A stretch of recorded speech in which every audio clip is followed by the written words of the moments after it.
Sit back and get ready to have the most fun you ever had with an electronic device. All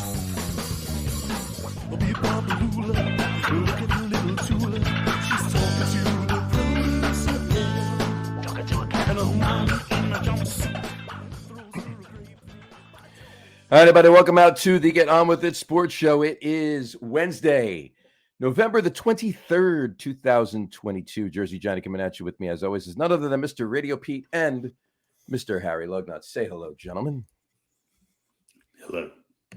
How the hell are you? Woo! Look at those forearms jiggle. Look at that. Look at that. Look at that It's guy. not an optical illusion, folks. There's no muscle. It looks like there's just an arm and a head, and you look like one of those backdrop. Well, those are crazy inflatable waving arm man. Right. You wave your arms in a similar manner as Larry Bud Millman. He was your uncle. Have a mentor, and he's one of mine. He's one of your arm waving mentor. There you go. I love it.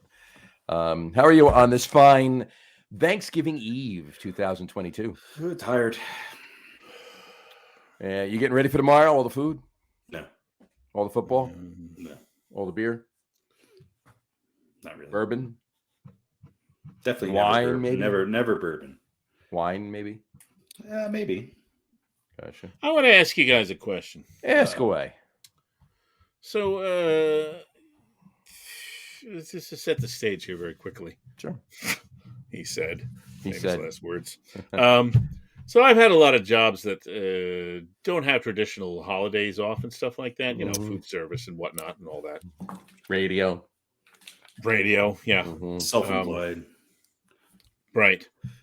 Which you would think would be, I could take whatever damn days I want off. But now, I deliver things to people. What sort of jerkwad business delivers things on Thanksgiving Day?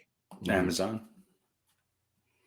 That's not a gigantic corporation run by aliens from another planet. I'm talking about mom and pop businesses here, not chain stores, single ownership businesses. I have a feeling you're about to tell us. No, I don't want to mention any names because they're our clients, but it's criminal. Are they delivering food? Liquor? I don't know if I'm delivering any food tomorrow. Are there grandmother and grandfather delivery services so you don't have to go pick them up? Deliver that there should That's be, right? Not a bad idea. Like bringing the voters to the polls. I'm going to talk to my boss about that. We should offer rides to elderly people. There you go. They actually have that though. Cheaper than a taxi. They actually have that though. It's called Uber.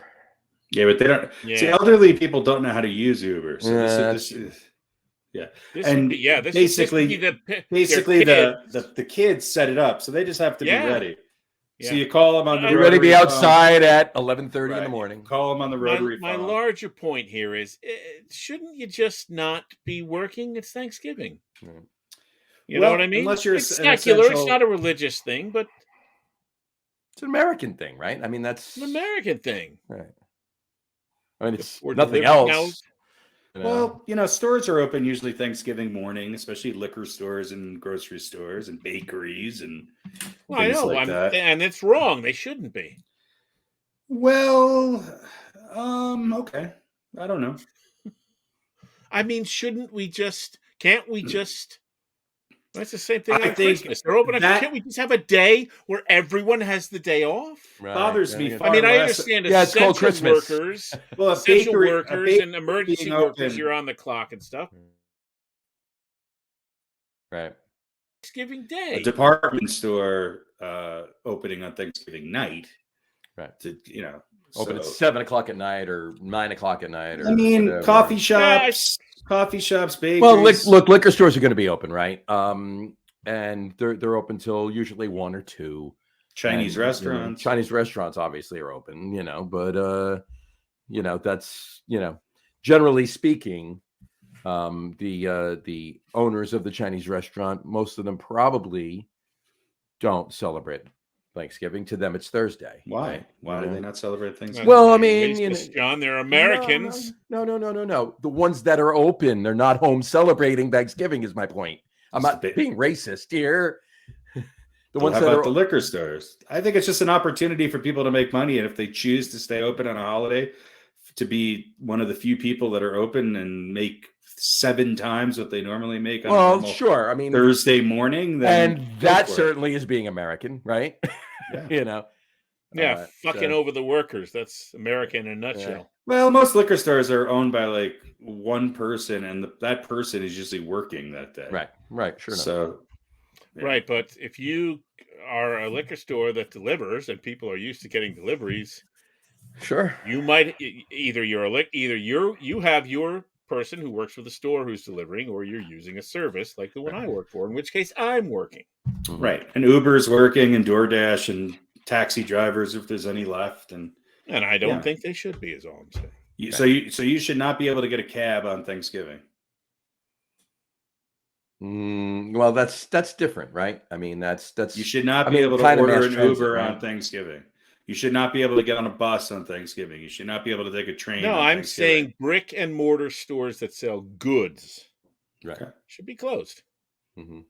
Those people should have the day off. I think choice is a wonderful thing across the board. Uber and those driving services. Mm-hmm. Now, granted, look, I don't have to work that day. Mm-hmm. But those we're all independent contractors. Sure. But you could just put in that you're not working that day. That's all. See, choice. Right. But imagine that choice. You get to choose whether or not you want to do something. I wouldn't have to make that choice if they weren't delivering. What's all about getting paid to be off? Here's the other thing too. Well, this is true, but here's the other thing too. The workers in the stores per se are making time and a half or double time holiday pay because it's a holiday and they have to be. It doesn't matter how many hours. Most of the stores, if they're salary, they're not making the extra money, right? But if they're hourly, they have to make more money than they're making normally. For those hours they work that day, they have to have holiday pay. That's not if you work in a coffee shop. Missing your child's first step that happens on Thanksgiving because you're well, I mean, you could be missing your child's first step that happens on Friday if you're at work. Stocking auto parts but it's actually the auto parts store is not open. At Walmart or Target or one of those big stores. Walmart's not open on Thanksgiving. They open later. That bothers me more, but they're not open on Thanksgiving morning. No. All right. Well, that is coming up tomorrow, so we will. We're going to take a poll. Let's take a poll. Let's find out what local stores near us. Yeah. Each of us individually, what local stores, type of local stores per se, are open, and we'll talk about it on the show next week, briefly in the beginning of the show. If you don't have a grocery store open on Thanksgiving, Thanksgiving would shut down. Yeah, you got to have. And that song never would have been written. What's that? The waitresses, because she wouldn't have been able to run out to the store to get cranberry. That was Christmas. Mm-hmm. Yeah, same thing. Christmas, Thanksgiving, same shit. A holiday, right? Yeah, very different. Exactly. Well, yes, celebrated differently, but the concept is the same. I understand what you're saying. So let's pay attention to. How about those poor NFL players who have to work on Thanksgiving? They get paid millions of dollars a year. What about all the people that have to work the concession stands in the stadiums those days? That's right. What about the security guards? People taking tickets coming into the stadium. Oh, they get time and a half. This time and a half thing that you guys think exists doesn't exist anymore because everybody's a subcontractor. Yeah, concession stand workers not working 60 hours a week. They're working one. It doesn't matter. Shift. No, they're not getting paid time and a half. Maybe in New York or New Jersey where unions are a lot. It depends on the arena. They might be in a place. Depends that on has the other state events. probably and whether or not it's unionized. Right. Well, I'm referring to I'm referring to New Jersey. Obviously, it may not. Maybe it doesn't. They get paid time and a half. I don't know for a fact that the workers at the stadiums get paid time and a half because most of them are. I don't know if they're subcontractors or anything, but most of them only work one day a week. Because that's what I just said, and you said no. I'm talking about the. I'm talking about ShopRite. I'm talking about the bakery. I'm talking about the liquor store. That's what I'm talking about. The kids, the 12-year-olds that are working at the bakery are not getting time and a half. They have to. You guys are living in 1953. They're getting paid hourly. Mr. Ripples at the grocery store. If they're getting paid hourly wages, and they're working, I don't care if they work 8 hours a week. It doesn't matter. If they're working on a holiday and they get paid hourly, they have to get paid holiday wages. They have to get paid time and a half. I'll look into this. I don't think that has nothing to do with the amount of hours they work. It has to do with the day they're working and if they're hourly. If they're salary, that's a different story. Then bakery workers are salary. Not the bakery worker. Anybody that happens to be working that day, that is the manager. Maybe the manager of the bakery salary. There you go. All right, but then again, they probably wouldn't schedule themselves either. Yeah, but in any event, let's take a look. Let's take a conscious look. If we happen to be out and about tomorrow, what if you don't have any place to go, and you're away from family, and it's an opportunity for you to work and not be lonely? There you go. Fair enough. Then they want to work, right? Then maybe they are going out and looking for something that they can do that day. They should DoorDash then. There you go. I can tell you right now, I know of a couple of brewery owners that are actually opening the brewery late morning, like 11. They're open like 11 to 3 that day, or even 10 to 2. I think even a couple of them. They're open early in the morning. Now that's fucking annoying. Yeah, they're opening just for and the people working in the tap room. They're not brewing beer by any means. The tap room's open. Anybody wants to be out and about and they stop in for a beer or whatever, they're open for 2, 3, 4 hours. And obviously it's on a volunteer basis. And most of them actually the owners of the breweries are working. So that's their call. Sure. So, but in any event. All right. This is the fun show. It is Thanksgiving Eve, 2022. Let's kick it off with just a quickie. What do you think? Okay. All right. There's going to be some, themes here, if you will. Tonight's first just a quickie is my all-time favorite Thanksgiving movie is. Now, movie? I'll preface by it can be a Thanksgiving movie, if there is such a thing for you, or it can be a movie that you watch on or around Thanksgiving that means something to you about Thanksgiving, whichever you want. My all-time favorite Thanksgiving movie is, Pete? That's The Quiet Man. The Quiet Man. Yep. It was always on Thanksgiving, and we always watched it. Is it about Thanksgiving? It might happen around the time of Thanksgiving, but it doesn't center on Thanksgiving or anything like that. I'm trying to think of a Thanksgiving movie. Yeah, what do they show? Yeah, Isn't there a Thanksgiving Charlie Brown? Sure. Yeah, there's an animated special, the Charlie Brown Thanksgiving. Yeah. So that would be yours? Football, right? I don't know.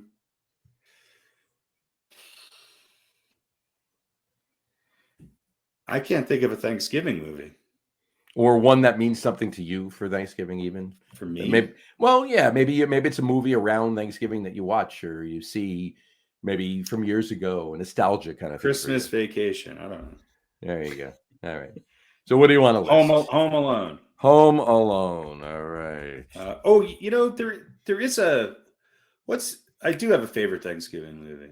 What is that? No, was it? And we're trying to guess yours, or we're trying to guess ours? I'm trying to guess yours. Oh, okay. I just want to know what yours is. Nobody's guessing. We're just saying. Oh, okay. I thought we were trying to guess. Mine is the one with Robert Downey Jr. and Holly Hunter and Anne Bancroft. And I can't remember the name of it. That's Iron my Man favorite 2? Thanksgiving. Yeah, no, it's it has holiday, I think, in the title. I can't remember the name of it, but if you look it up, you'll find. That's my favorite Thanksgiving movie. It is actually a great movie. All right, check it out for me really quick while I tell you mine, and I'll put let me. Oh, does that have what's his name in it? Well, I'll tell you right. Robert Downey Jr. Robert Downey Jr. No, Holly Hunter, McDermott, or something like that. Dylan McDermott. Yeah. Yeah, I think I know what you're talking about. Home for the Holidays. Home for the holidays. Yeah, that's it. There you go. Is that the one where they overcook the turkey? Oh no, that's Christmas Vacation. That's Christmas Vacation. There you go. All right, mine, easy peasy. Planes, Trains, and Automobiles. Yeah, that's a good one. That's Thanksgiving in a nutshell, right there. Perfect. So yeah, those aren't pillows. Great movie. Great movie. Great movie. You're going the wrong way. How the hell do they know where we're going? Ooh. There you go. All right. There you go. That is our Thanksgiving Eve. Just a quickie. All right. Let's move on to any discussion on that? No. I'm gonna watch that movie. No, you're gonna watch Home for the Holidays or Planes, Trains, and Automobiles? Home for the Holidays. I haven't seen it in many years. There you go. I think you should watch The Quiet Man too. Quiet Man. I'll look that up. I'll have to look at that. Yeah, awesome. All right. It's set in Ireland. It's set in Ireland. Oh yeah. Yeah. I'm gonna have to watch that. I'll watch that. There's probably a lot about it that doesn't age well. I mean, it's a John Wayne movie from John Wayne, huh? John Wayne. But it's got one of the greatest, longest fight scenes in the history of movies. There you go. Better than the fight scene in Blazing Saddles, though. And it takes place on American Thanksgiving in Ireland. It was always on Thanksgiving Day. Gotcha. So we always used to watch it. I don't know if it has anything to do with Thanksgiving in the movie, but it was always on Thanksgiving Day. So I'll give you another one. It was around that time. I'll give you another one. It's not Planes, Trains, and Automobiles is mine, but I'll give you another one from our collective youths. All right. That was always on Thanksgiving Day. Always on Thanksgiving Day. What? The Lions and Bears. The Lions and Bears, right. Always on Thanksgiving Day. No, March of the Wooden Soldiers, Babes in Toyland. Yeah, with Laurel and Hardy. I'm like it or not. I'm just saying it was always on Thanksgiving. I picked the Christmas movie. I watched the Three Stooges. It's a Christmas movie, but it was always on Thanksgiving. Yeah, yeah, that's one of those ones people love, and I'm like, whatever. It's not that good. I just never enjoyed it. But that's I would say I'm a contrarian. Not that I aim to be. I just don't like a lot of stuff that people think is classically good. It's just not my cup of tea. As we'll see from the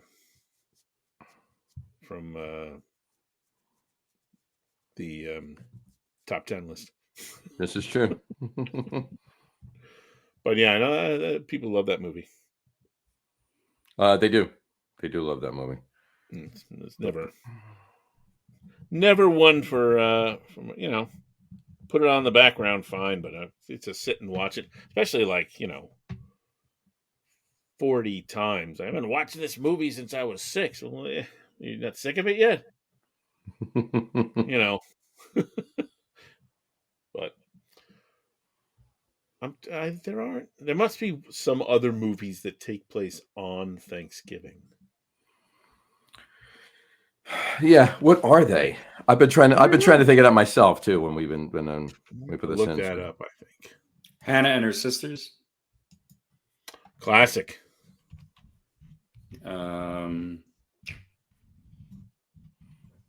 Yeah, Hannah and Her Sisters. The Home for the Holidays is the only one that I know. Home for the Holidays and Hannah and Her Sisters. Let's see what old IMDb has to say. Oh, number 1, Thanksgiving. A homicidal turkey axes off college kids, during Thanksgiving. There you go. Great holiday movie for you. Now there's a Thanksgiving 3. I'm going to say it's probably more of the same. They spelled turkey IE at the end. The Ice Storm, another uplifting movie. Home for the Holidays, Planes, Trains, and Automobiles. The Ice Storm, good movie. Turkey Hollow. The Emerson family heads to the quaint town of Turkey Hollow to visit Aunt Cly. Tim and Annie quickly go bored without the internet and soon try to track the howling hoodoo, an elusive monster the locals dismiss as a legend. Okay. Blood Rage. A boy kills a man and accuses his twin brother of the murder. Grumpy Old Men. I guess it happens on Thanksgiving. Into the Dark. Oh, no, that's a show. Let's see. The Thanksgiving House. That's a TV movie. The Thanksgiving Treasure. That's See, if you go to Hallmark, Thanksgiving Treasure. Those are not considered films. Love it. The Thanksgiving. Yeah, these are all TV movies. Here's the... Here we go. Grumpy Old Men takes place on Thanksgiving. Here's a legitimate film. Thanksgiving with the Carters. Jimmy and Rosalind. Let's see. Gary. Vince Carter and Gary Carter. John Carter, Kelsey. Just a whole bunch of different Carters. Yeah, I don't know that. No one is actually named Carter in it. Nobody. Bobby. There's one here called Thanksgiving from 2014. It's Thanksgiving, and Amy and Alex are in love. But when a mysterious stranger introduced as Amy's estranged brother shows up to dinner, Alex has his suspicions that this man may be someone altogether different. All right. So there's some choices for you. And, this might be the best one here. Drinksgiving 2016. That's a Drinksgiving. There you go. A female post-grad decides to throw her first grown-up party, a comedy about friends, family, and growing up, whatever that means. Whatever that means. A post-grad decides to open her craft beer brewery on Thanksgiving Day. On Thanksgiving Day. From 10 a.m. to 11:30 a.m. Or 10 a.m. to, yeah, exactly. Well, hey, some people will go, I promise you. There seems to be a lot. There's a lot of horror movies that have something to do with things, according to the IMDb list. Thanksgiving. That's great. If you're a turkey, every Thanksgiving's a horror movie. Exactly. Yeah. All right. Well, look, watch what you watch tomorrow and enjoy it. I know I will watch tonight, probably when we finish the show. I will probably watch Planes, Trains, and Automobiles as I normally do on Thanksgiving Eve, have a couple of beers and get ready to wake up early and put the turkey in the oven. So, but yep. I think I'm going to try and track down Thanksgiving. Give it a watch and give us only 70 minutes. Give us a review on. Oh, really? I'm going to wake up on Thanksgiving morning and patronize every store that is open by giving them my business. There you go. Just go around and thanking get a cup of coffee everywhere. That's right. There you go. Yeah, even if they don't sell coffee there, just get one.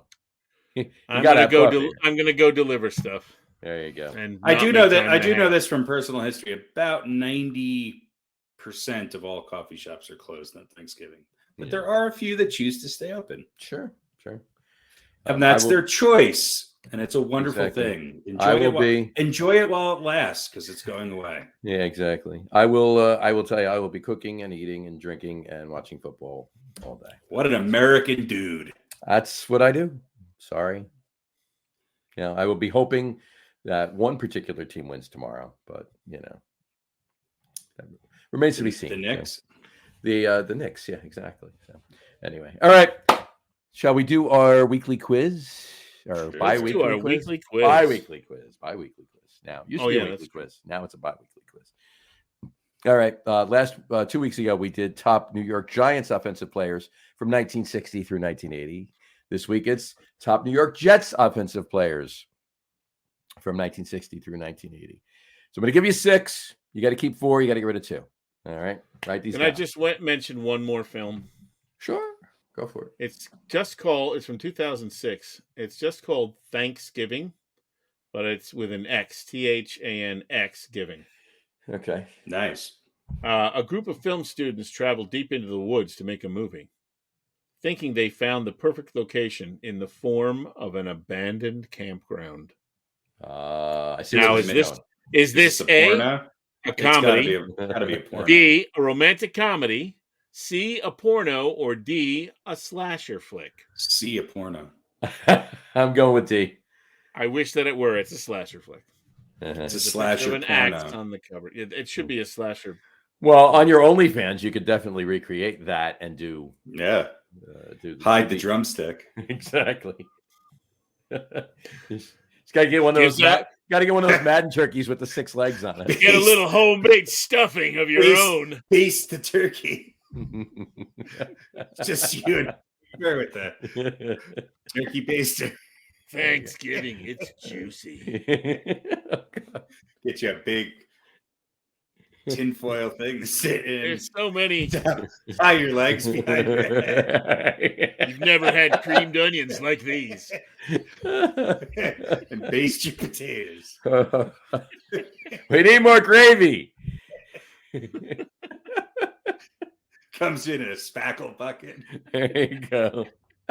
It practically writes itself. It's the first Thanksgiving squeegee.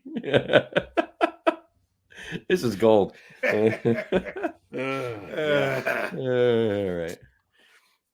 right. Here we go. Right. Quiz. Write these down. Here you go. Write these 6 New York Jets offensive players from 1960 through 1980. Write these down. Here we go. All right. Matt Snell. Oh, yeah. He was good. Matt Snell. Don't try and throw me off. All right. There you go. Pete's neighbor, Emerson Boozer. The Emerson Boozer. Yes. All right. His Majesty Emerson. There you go. Don Maynard. Don Maynard. John Riggins. He didn't play for the Jets for that long, did he? 4 or 5 years, sure. Did he? Yeah. Before the Redskins? Before the Redskins. John Riggins. Richard Todd. Oh, God. No, Todd. Richard Todd. And you didn't think I was going to leave him off, did you? Broadway Joe. So, yes, the answer is I know all of these. There you go. Once again, Matt Snell, Emerson Boozer, Don Maynard, John Riggins, Richard Todd, and Joe Namath. Radio Pete, tell us who you're keeping. Let's see. We have to keep Matt Snell. All right. Emerson would never invite me over for a barbecue if I took him off the list, so he stays. Mm-hmm. Don Maynard was pretty good. Mm-hmm. And let's see, Riggins, Todd, or Joe Namath. Mm-hmm. I think we'll keep Joe. All right. There you go. So you're getting rid of John Riggins and Richard Todd. Yeah. You're keeping Matt Snell, Emerson Boozer, Don Maynard, and Joe Namath. All right, Yeah. Harry? Well, boy, the Jet, he had his... You try and make a case for Richard Todd? No, definitely not. I was just trying to make it interesting. I don't really know much about Boozer's stats or Maynard's stats, but I think they were pretty good. I think you got to get rid of Riggins and Todd. So you agree with Radio Pete? I mean, John Riggins is a Redskin. He had one really good year with the Jets. Mm-hmm. The rest of them, whatever. I don't know if Emerson Boozer's stats are great. No. Yeah, But he was just one of the first players that I knew when I was a kid. You can't, I mean, you can't look at it. Snell stats was were on the Super Bowl horrible. team. Yeah, Right. Snell was on the Super Bowl team. You can't really look at Scored a touchdown. Scored the only touchdown. Yeah. Yeah. You can't look at like horrible stats. You can't say they're horrible or whatever, but the stats for the Jets, right? Not as compared to the rest of the league, just compared to the rest of the Jets in that time, Right. No, I have no idea what his stats were, but he's Emerson Neither do Boozer, I. and I like his name. His name is when I was fantastic. when I was 7 or 8 years old or whatever, and Sure. so he's one of my favorite players. There you go. And, So you're Don Maynard was pretty good, right? Isn't he a Hall of Fame? Yeah, Maynard was pretty Maynard good. was fantastic. Yeah, Maynard and Joe Namath they're obviously Riggins just keepers you're on- right. He did. I know he did have one good year, but he wasn't. And he might, if he hadn't gone to the Redskins, he might never have been the John Riggins that we know, because the Jets probably would never have had an offensive line like that. right. No. Very So true. and Richard Todd, whatever. Mm-hmm. Whatever. He Yeah, I tried guess. his best. He did. So you're keeping Matt Snell, both keeping Matt Snell, Emerson Boozer, Don Maynard, and Joe Namath. All right. We're heading. Yeah, we got Broadway Joe under center. Broadway Joe under center. There you go. All right, cool. There you go. That is this week's quiz. Top New York Jets. And offensive wasn't players. Emerson Boozer more of like a all-round kind of special teams returner? He wasn't just a running back. I mean, he wasn't a traditional running back, was he? I don't know. Yeah. I really don't know. I don't think so. I know he was. I mean, no, he was a running back. I mean, I know he was a running back, but he was on a Super Bowl team too. He won Super Bowl 3. yeah. 66 to 75. He was on 10 years. He was on the Played Jets. for the Jets for a long time. 10 touchdowns in 67. He's got 5,135 career rushing yards, 52 touchdowns total. He was actually drafted in the NFL by the Pittsburgh Steelers, but opted to go to the AFL to the Jets. There you go. So Emerson Boozer. There you go. Two-time Pro Bowler. Not that we were going with Emerson Boozer, but not that we were doing an Emerson Boozer account, but Well, I think if you look at stats, him and Riggins are pretty close, but he's Emerson Boozer, man. Exactly. Well, listen, he had 139 receptions, almost 1,500 yards, and 12 touchdowns to the But air. he's a Jet. I think of him as a Jet. I don't think of John Riggins as a Jet. Mm-hmm. Well, you couldn't think of Boozers or anything else. He didn't play for anybody. That's what I mean. He's a quintessential New York Jet. Right. Yeah, he was not a bad player. Okay. All right. Well, there you go. All right. All righty. Brings us to our rapid fire quiz. This week's rapid. Yeah. This should be the over/under. How many weeks in a row will Pete lose? Name it. But I stopped counting. Stop counting. There you go. All right. Well, let's get it going. Rapid fire quiz tonight. There you go. NFL history rapid fire quiz. Here we go. All right. Kicking it off with Pete. 6 questions each. Here we go. You can steal if the other person gets it wrong. God, we got to get this out of 3. Here we go. All right. Pete, here we go. Start us off. How many yards was John Elway's The Drive? 98. Very good. Look at that. That one I know. That one you knew. Kicked it off with a one you knew. All right. Look at that. Harry, you're starting from behind already. Look at that. Mm-hmm. Stranger things have happened. Okay, here we go. Here's yours. Harry, how many games did Walter Payton miss over his entire career?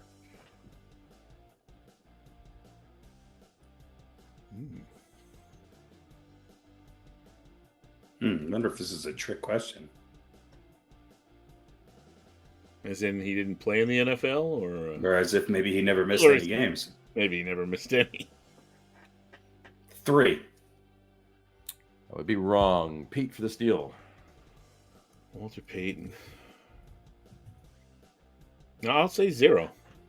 You are both wrong, but you're on either side of it. 1. He missed one game entire career. So there you go. Good guesses. True. As far as the drive goes, by the way, I had the stats here. It was Denver versus Cleveland in the 1986 AFC Championship game. Yep. Cleveland was favored in that game by 3. It was on January 11th, 1987. Bernie Kosar. Very good. All right. Back to Pete. Question number 2 for Pete. Pete, how many touchdowns did Dick Butkus have over his entire career?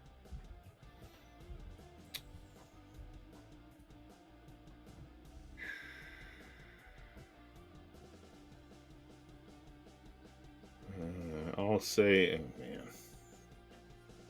I have no idea.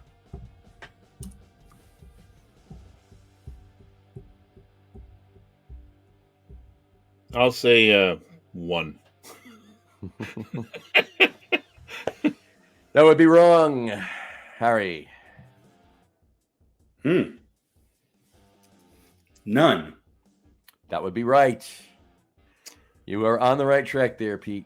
Yeah, I almost went with 0, but I'm like, he had to have 1, right? He's Dick Butkus. Yeah, 0. So that one was indeed a trick question. All right. Harry, your second question. What player coined the term sack? When did the sack start to get counted? Sacks started to get counted 1982. What player coined the term sack? I know this.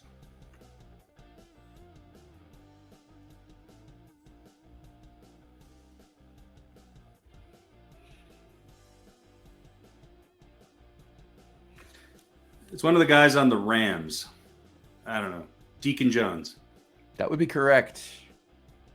Deacon Jones. That is correct. Who was the other guy? Or Merlin Olsen? Merlin Olsen. There's another guy on that defensive line. I thought maybe it was him. Anyway. Rosie Greer was there. A couple others. Anyway, yeah. Deacon Jones coined the phrase sack, coined the term sack. Pete, I'm going to ask you a quick question. Is this official? If there's a tiebreaker, this will be the tiebreaker. We're doing a tiebreaker now. a precursor for the very tiebreaker. Optimistic, John. Very optimistic. All right. What's Deacon Jones's actual first name?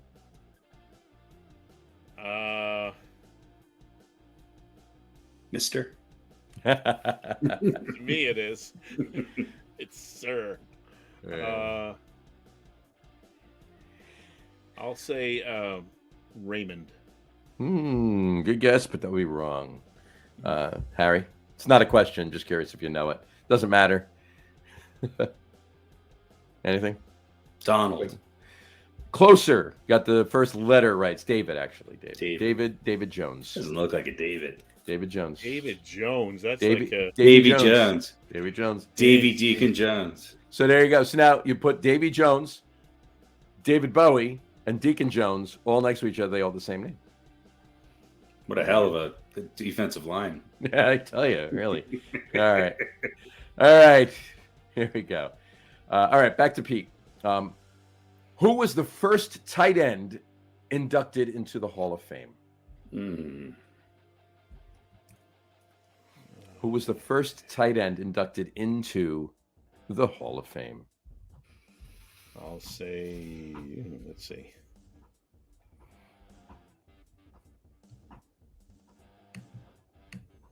What year was that?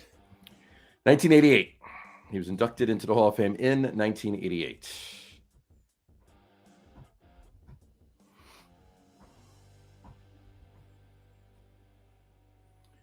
Who was the first ever tight end inducted into the National Football Hall of Fame in Canton, Ohio?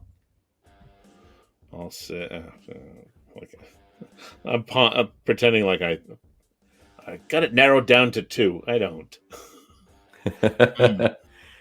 Could be. No, I don't. I'll say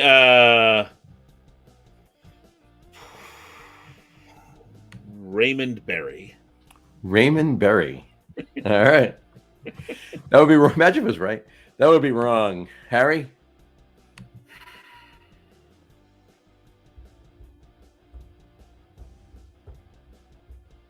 Was it Ditka? It was Mike Ditka, yes. Very good. Mike Ditka was the first tight end ever. And it took a long time. Like, it wasn't... Yeah, he was done. Right? He was in the 80s? It was 1988. He was already coaching Chicago for years and had already won a Super Bowl by the time he actually got inducted in the Hall of Fame as a player. So, and there you go. I was actually going to say, no, that would be Mark Bavaro. The Hall of Fame was the East Rutherford Hall of Fame we were talking about. Bavaro in the Hall of Fame? He's not, is he? No, he's not. No, he's not. All right. Now back to Harry. Here we go. Who holds the record for the most receiving yards in a single game? Oh, in a single game? In a single game. Who holds the record for the most receiving yards in a single game?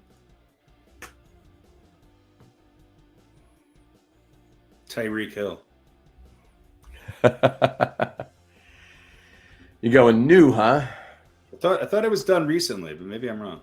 Who holds the record for the most receiving yards in a single game? Are you going with Tyreek Hill? No. I didn't say. Because that's obviously not the answer. I didn't say no. Not with your mouth. This is why I cheated the picks, Harry. I have a feeling it's not like one of the obvious receivers. I don't know.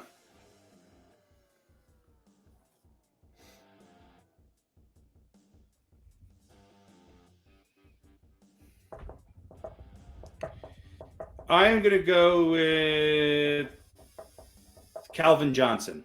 Calvin Johnson. Good guess. Good guess. Wrong. But good guess. Pete, for the steal?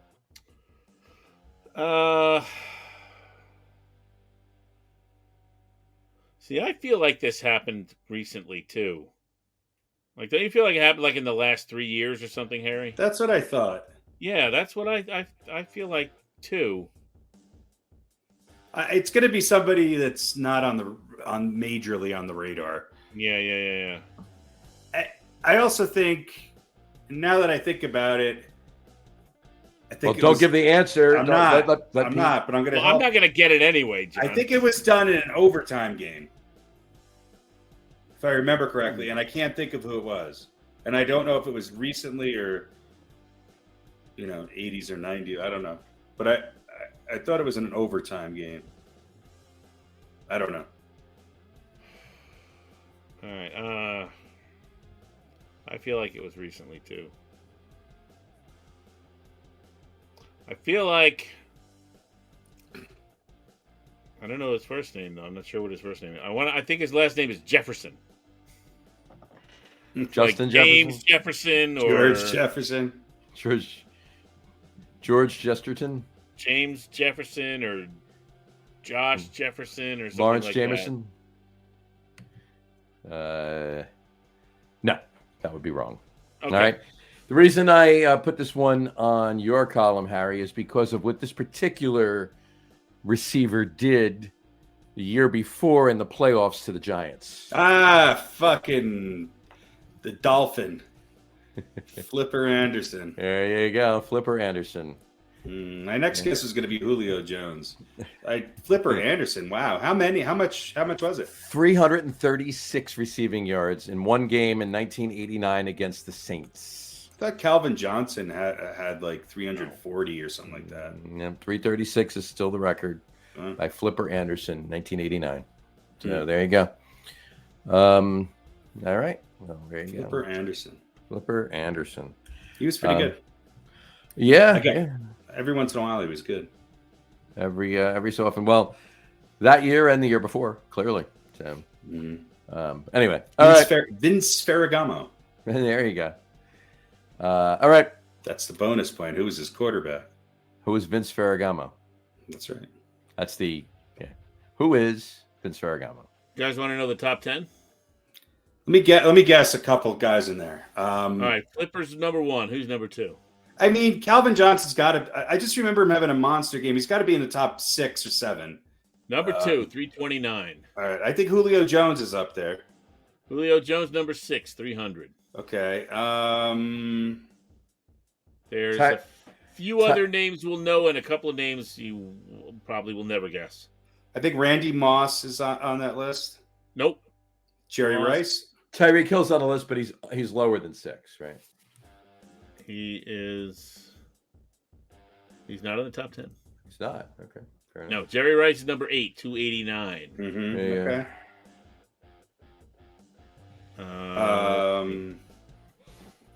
Who is Rice's partner? Oh, John Taylor. John Taylor is number 9 at 286. No. I'll give you some other hints.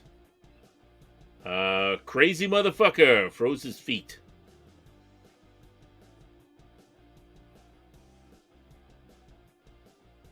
Froze his feet. Well, I don't know. Is it Antonio Brown? Oh, No. okay. Should have just stopped that crazy motherfucker, then we would have known. He's number 10, 286. Remember he went in the cryo chamber with Yeah. 284, number 10. All right, let's see. Jacksonville's only great receiver ever. Oh, Jimmy Smith? Jimmy Smith, yeah, number How 7. about Terrell Owens? He wasn't up there? Owens, number 11, Okay. 283. Now now there's 3 left. Julio Jones is 6. 3 left, 3, 4, and 5. I think you would be hard pressed. They are not names you would know. It's not Jamar Chase or anybody current. No, let me see. There's one name that I kind of. All right. Are the teams there? I'll give you the Kansas City Chief. The game was 1985 against the Chargers. 85. Wow. Chiefs. You'll know his name. Good receiver, but you wouldn't think Really? he had a 309-yard game. Might have been. Might have been the best receiver, so to speak. On Page. yes, first Page. name Stefan. Stefan Page. Yes. Only was spelled Stephone. Stephone. STE phone. Stefan Page, 309. Hmm. Number 4 was a Ram. 1945 against the Detroit Lions. 45. That's Jim Benton. Wow, really? Jim Benton. Jim Benton is number 4. How many yards? 303. In 1945? That's unheard of. 1945. That's The Rams crazy. against the Lions. And number 5, you won't know either. That was 1950. Detroit Lion, and they beat the Baltimore Colts. Well, I don't know if they beat them, but 302 yards. Cloyce Box. Cloyce Box. Cloyce. Great. B-O-X. Cloyce Box. Wow, that is the name of the day. Yeah, That's pretty good. That's good. Box. Cloyce Box. Tyreek Hill is Cloise? Or no, Y-C-E? Cloyce. Wow, that's almost a current name. Like Cloyce. Cloyce. Cloyce. Yeah. Cloyce. Tyreek is tied for 14 with Del Schaffner of the Giants from 1962. And who was Del Schaffner's quarterback? Vince Ferragamo. Fran Tarkenton. No. Desmond. Why don't you know this? Y.A. Tittle. There you go. Now this is interesting. Julio Jones, number 6 with 300, number 22 with 259, and number 28 with 253. Yeah, for about 4 or 5 years, Julio Jones was the best receiver, right? Most consistent receiver in football. Most consistent, yeah. That was good. Yeah. All right. Back to the action. We're only halfway through. All right. I think next time, maybe 3 questions each. We'll see how many I come up with. We'll see. All right. Back to Pete. Here we go. Who is the only Super Bowl MVP from a losing team? Oh, yeah. Pete.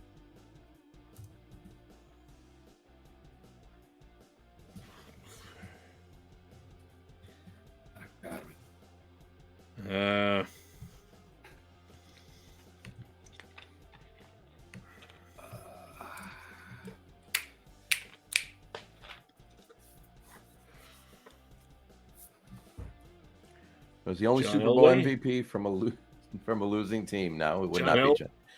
It would not be John Elway. No. Harry. We covered this. He's on the Dallas Cowboys, and he was linebacker, I think, or defensive player. Chuck Howley. That would be correct. Chuck Howley. I think you're looking shit up. No, I This remember. is why I cheat in the picks, because this game is so rigged. How is this rigged? Because Harry knows things, and you know. I knew. That's And why what you ask triggered? the questions? He You know gave he's you gonna the know. question. I knowing gave you're a you the Cowboys question fan. knowing you're a Cowboys fan, and we you covered were the it. one who brought this up last time we talked about it. But I don't know anything. I just remember his weird name. The only reason why I know it is from his podcast. That was a gimme for you. It's not. At no time in this podcast did someone say, "Oh, what was it, Chuck? Was it Chuck or Clint? Chuck Howley. At no time in Clint this Eastwood. podcast did someone ever say Chuck Howley, and I went, "Oh, he won the MVP on a losing team." The only guy When we talked about best top Dallas Cowboys of all time, he was on the list, and I remember us talking about. Oh, it's probably because that day he did his research on. No, I was probably reading it off the thing right there because it wasn't the quiz. I think I chose him as old balls, is what it was. It might have been. And I looked up that factoid. That It was doesn't mean I Super knew Bowl. It was Super Bowl V. They lost to the Colts in 1971. All right, that brings us to Harry's next question. Here we go. Harry, who recovered the Holy Roller?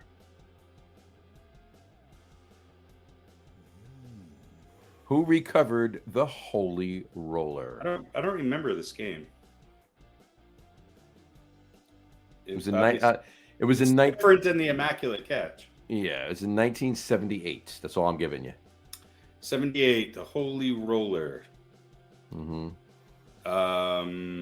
Lynn Swan. Lynn Swan. No, that would be wrong. Pete? Do you know what the Holy Roller is, Harry? No. I'm assuming it's Oakland and the forward fumble. But that doesn't mean I know who recovered it. I'll say...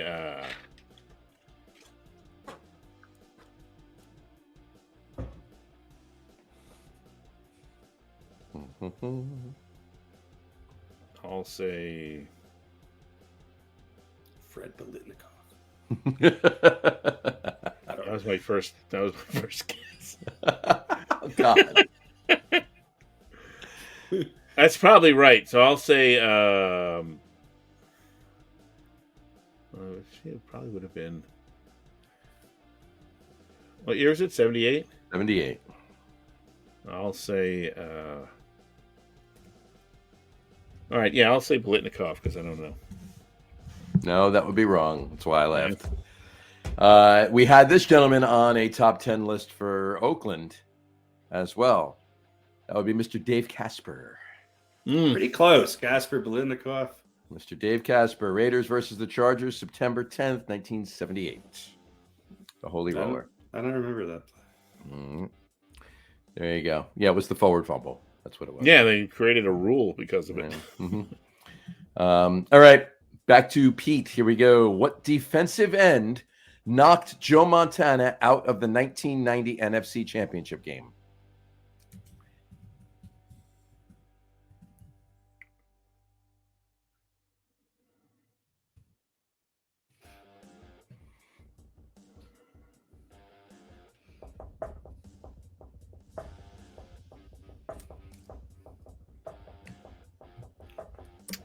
I'll say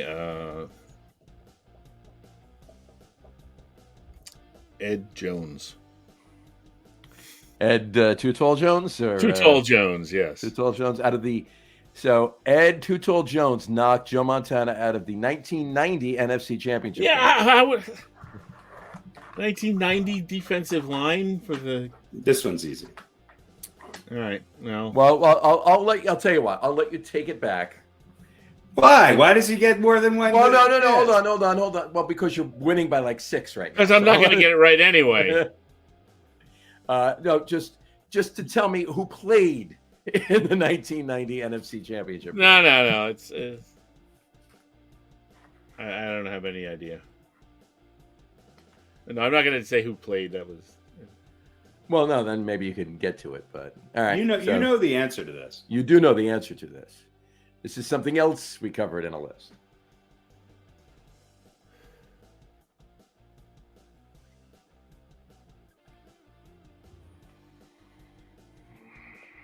I don't know. It was used as a scoreboard cheer. He doesn't know. No. I'm not just saying it now. It was used as that. Harry, go ahead, tell us. Leonard Marshall. There you go. Yeah, okay, I would not know that. I'm a Giants fan, though. It's like one of the 7 biggest plays in Giants history. Mm-hmm. All right. Let's.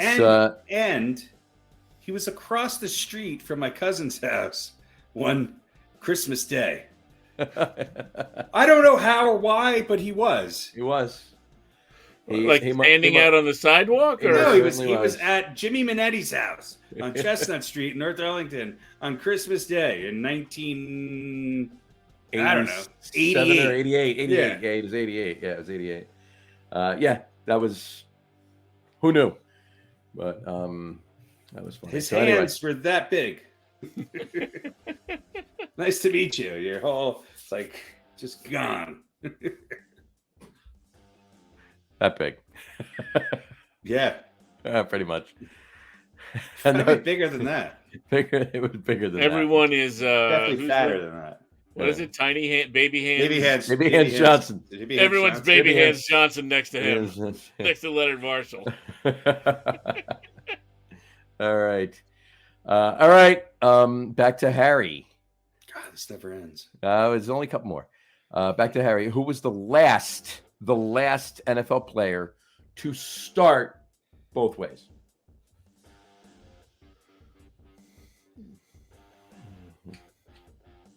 Deion Sanders. Nope. RadioPete.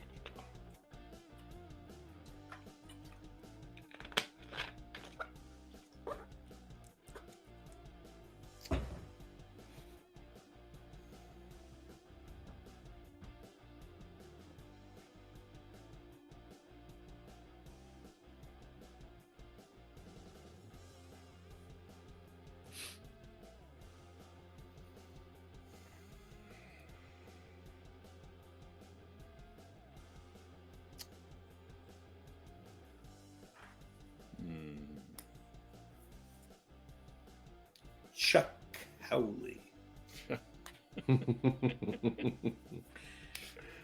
Chuck Too Tall Howley. Who was the last NFL player to to start both ways? So start on defense and start on offense. Yupper.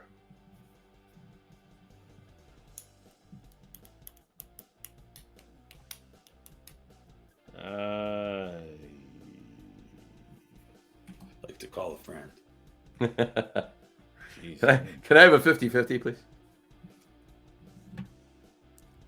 A raffle ticket, you say?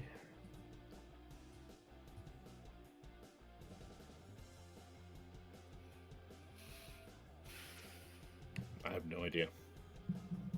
That is correct. Darren Sproles. Darren Sproles. There you go. You got the right team, but the wrong year and person. So there you go. It was the Saints. Darren Sproles. Who else did Sproles play?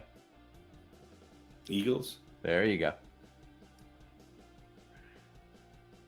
You both got it wrong. So take a couple guesses. I'll give you the years. It was between 1949 and 1962. Oh, wow. That long ago. Mm-hmm. Who's the guy with the fucked up nose on the Eagles? Did he play like offensive line and linebacker or something like that? He knocked he knocked Frank Gifford out of the game, and he felt it for like 3 years. Bednarik or Bednarik or Chuck Bednarik? Chuck Bednarik. That would be correct. Chuck Bednarik. The guy's named Chuck in the. That's Chuck close. Bednarik. Mm-hmm. A lot of Chucks. A lot of Chucks in this. So there you go. All right. Back to Pete. Here we go. Who was the very first NFL player to ever wear a face mask? I don't know that. Was it a single bar? I believe it was, yes. I'll say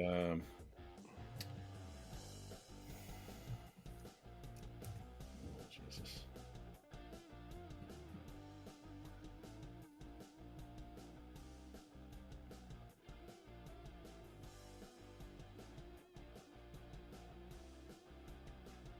I'll say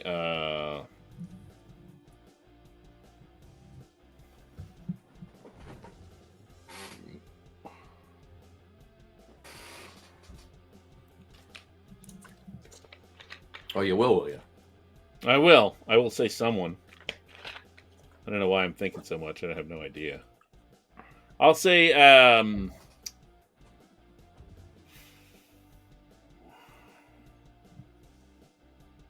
Y.A. Tittle. Y.A. Tittle. That would be wrong. Harry? George Blanda. I don't know. George Blanda would be wrong, too. You both got that one wrong. That would be Mr. Otto Graham. Around the same time period, right? He played from 1946 to 1955. I think right at the beginning there he was wearing it. So late 40s. Yeah, Otto Graham. All right, last question, Harry. What Browns running back fumbled in the fourth quarter of the 1987 AFC Championship game at the goal line? Oh, what was his name? What Browns running back fumbled in the fourth quarter of the 1987 AFC Championship game at the goal line? Ernest Biner. Very good. Give that man a salute. Ernest Biner. It was versus Denver, the same championship game from the year before. Yeah. He was a good player. The same result from the year before. So there you go. And that is this week's quiz. There you go. So let me total up the score here. 1, 2, 3, 4, 5, 6. Harry narrowly edging out Pete. There you go. 7-1. 6-1. 6-1. There you go. All right. There you go. All right, cool. See you next week. See you next week. There you go. All right, shut up and back up. Okay. We'll take that crawl off now since we are Ernest Biner, Ohio State, right? Ernest Biner, yeah. Did he play for Ohio State? I believe he did. Yeah. Ernest Biner, good running back. That was the Browns had a great team. 86, 87, 88. They had a great team. They did. They were kind of the Buffalo Bills of that era. Yeah, they just couldn't get past Denver. They couldn't get past Delaware. Denver couldn't get past anybody. And Denver couldn't get past the Giants, the Redskins, or the Cowboys. 49ers. No, that was the next group. That was Buffalo. The new next group, yeah, because it was losers. The Giants, the Redskins, the 49ers, and then it was the Giants, the Redskins, the Cowboys, the following 4 years. Anywho, all right, cool. That brings us to this week's top 10. This week's top 10. We're going to get back to what we used to do at a top 10. Sorry to say, folks. Sorry to say, but we'll make it quick because it's not really sports related. Because this is the fun show and the holiday show. Way more important than sports. Way more important than sports. Television. It's television. It's top 10 sitcoms from television. the 1970s. There you go, folks. Top 10 sitcoms from the 1970s. And in true Get On With It Sports podcast tradition, we have 29. 14 in the top 10. Well, we could add 10 if we wanted. We could add 10. So we just included all of them because it's fun. Yeah. We have a tie for 12th, tie for 11th, a tie for 10th, and then we have 9 through 1. So here we go. Starting out, we got tied for 12th. We have What's Happening. Remember What's Happening? Yes. Not on my list. Yeah, it's kind of Roger and Rerun. Dwayne and Shirley and Dee and Mama. Did Mama have a name? I don't remember. Mama. Yeah. Mama. Yeah. Kind of an honorable mention, really. This made it okay for fat men to dance. Exactly. You had to love Freddie Rerun Stubbs dancing. Rerun. His name was fucking Rerun. Yeah. That's so cool. There you go. There you but go. It was because he had to repeat grades at school, right? Rerun. Yeah, exactly. Yeah. So great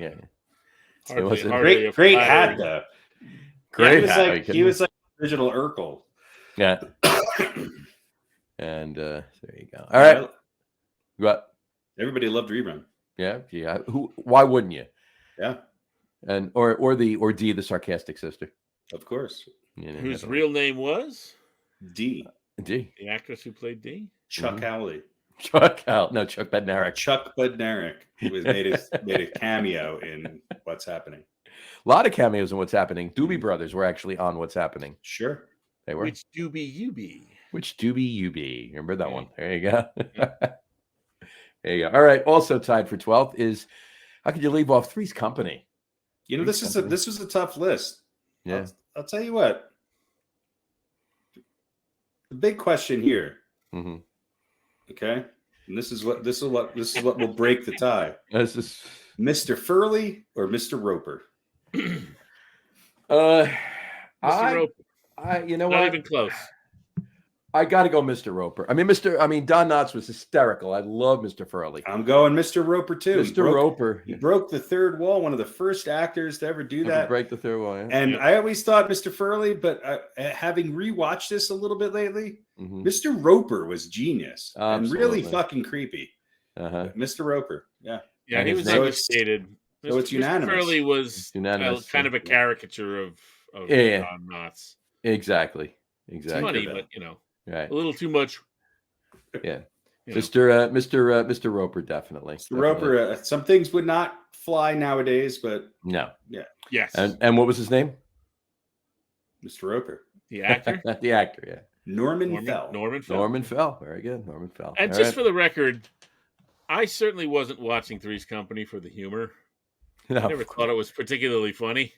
I mean, the funniest scenes where there was some confusion, right? There was some they thought something else was going on. It was the same show over and over again. Same shtick over and over again. There was a misunderstanding and chaos ensued. But if you watch the opening of Three's Company and it was a Suzanne Summers season, then it's all downhill.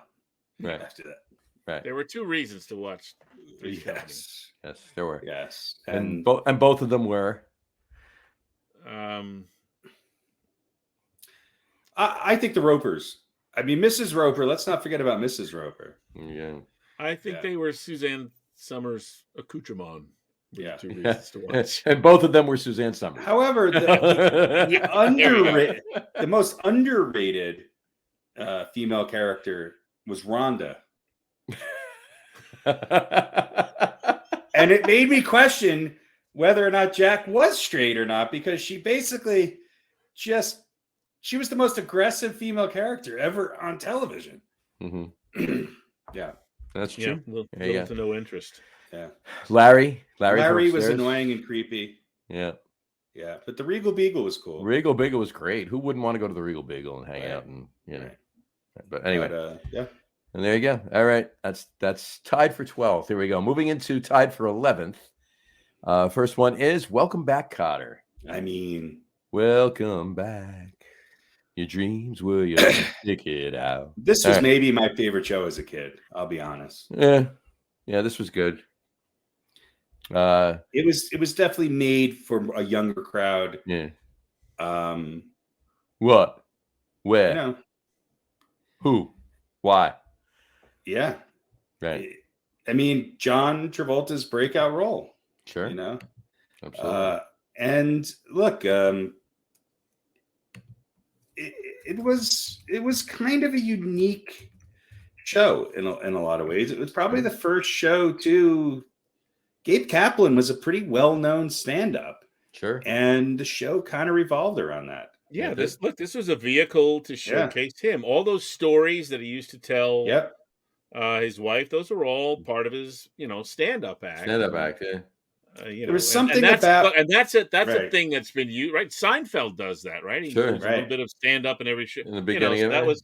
But this is we got to give this guy a show.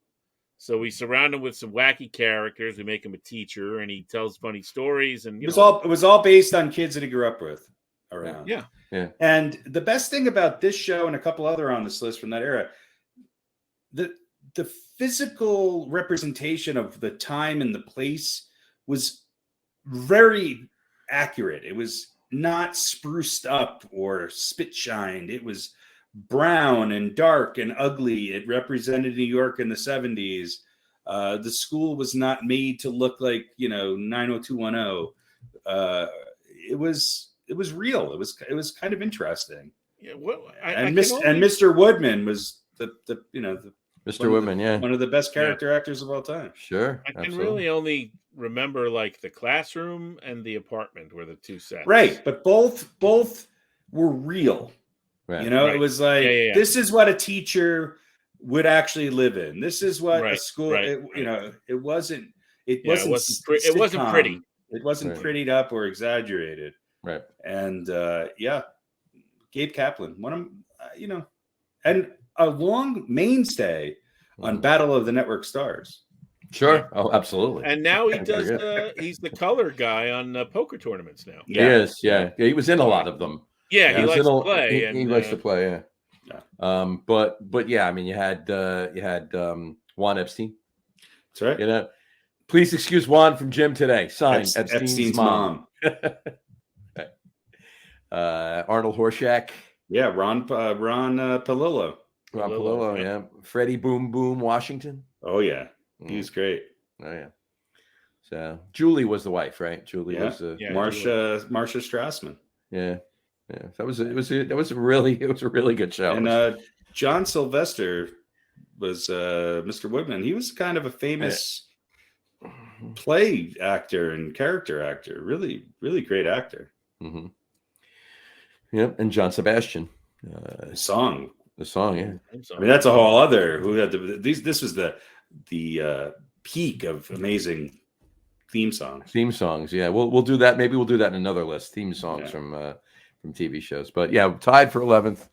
Welcome back, Cotter. Let's move on to another one that definitely started a theme song trend there too, and that would be tied for 11. Laverne and Shirley. Schlemiel Schlemazel, Hassan Pfeffer Incorporated. We're gonna do it. Yeah, I know. And what was the name of the brewery they worked at? Shits and Giggles. Shits and Giggles Brewing, right? The Shots Brewery, right? Shots, yeah. Yeah, I always thought like Lenny and Squiggy were. Laverne and Shirley was funny, but I always thought it was because of Lenny and Squiggy. They were the best part about the show. And the most annoying character was Carmine. Oh yeah, hated him. I go from rags to riches. Yeah, he was supposed to be like the Fonzie of the show, but he wasn't. He was definitely in the Fonzie role, but he wasn't. Yeah, he was a knockoff Fonzie. Yeah, Lenny and Squiggy were great. Oh, they made the show. I mean, the whole ensemble cast was great, but Lenny and Squiggy were definitely the. Penny Marshall, great. Just great. Penny Marshall is a Penny Marshall and Lenny and Squiggy. Comedy in general, not only for the show, but the writing and the movie director. Sure. Well, and her dad had a lot to do with a lot of these shows on here. So, brother. We mentioned him earlier, Leonard Marshall. Leonard Marshall. Leonard Marshall, Penny Marshall's father. Knocked. But whatchamacallit? No, her brother. That was her brother. Or was it Gary Marshall? Gary Marshall's her brother. Yeah. Okay. Yeah, older, obviously, but her brother nonetheless. Right. And he had a lot to do with a lot of shows on here, and many shows after as well. Yeah. But yeah, Laverne and Shirley. I mean, he wrote on like Lucy and Dick Van Dyke and sure. Yeah. There you go. All right. Moving the tied for 10th. And here we go. And that is 10th is WKRP in Cincinnati. WKRP in Cincinnati is tied for 10th. I mean, this show is again theme song, right? But Johnny Fever. I mean, Lonnie Anderson. Who knew Lonnie Anderson before that, right? Or after, or after. But she was in a lot. I mean, she was married to Burt Reynolds for a while, right? Exactly. Yeah. So, but the Stroker Ace years. The Stroker Ace years, yes. Good song by Ween. There you go. Yeah, listen, this was I mean, a little kitschy, a lot kitschy, but campy, not kitschy, campy. Yeah, campy, that was the allure of it. It was over the top, but it was on purpose. And I don't ever remember them trying to be dramatic or you know. Howard Hessman was good. Oh yeah. Yeah. Speaking of Thanksgiving episodes, one of the best Thanksgiving episodes in TV history. Yeah, there you go. Yeah. It's like, the humanity. That was Les Nessman reporting. I heard dropping the turkeys out of the helicopter. When I was driving around today, when I was working today, I heard I think it was the Nassau Community College radio station I picked up for a little while, and there was a kid on there, and he was it was Rock Overdrive. He was playing a lot of old rock and heavy metal, and he mentioned WKRP. I thought, with God as my witness, I thought turkeys could fly. With God as my witness, this is like a 20-something-year-old kid who's in college. He's an undergrad, and he knows that reference, and so that's that's awesome. That's great. Yeah, that's pretty cool that they would have that sort of impact.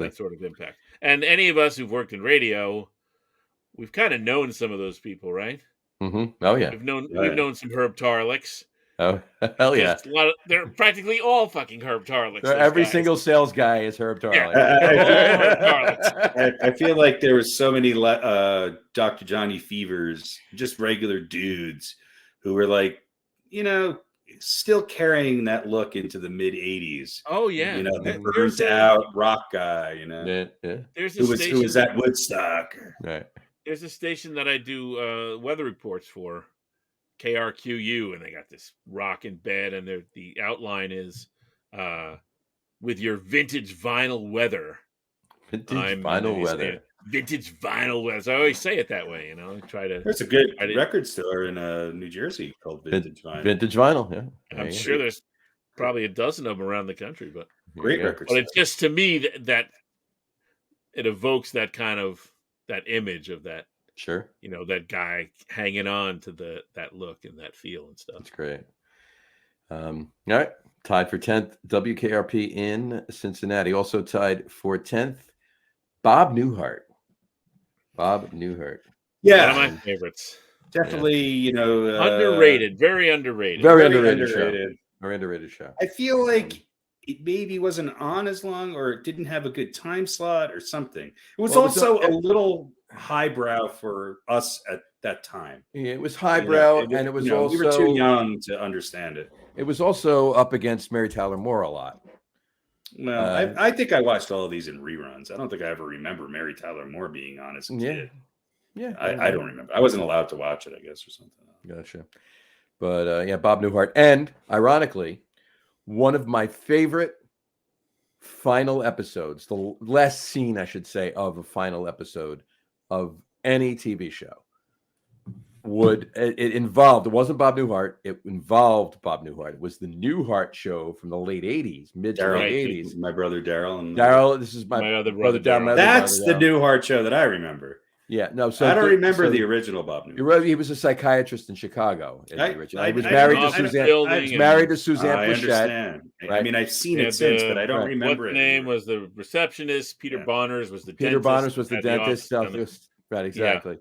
But whatchamacallit? So at the end of the Newhart show, it was all this. It was everything was going nuts for him because Newhart in the 80s, that show, Daryl, my other brother Daryl, he owned an inn in Vermont.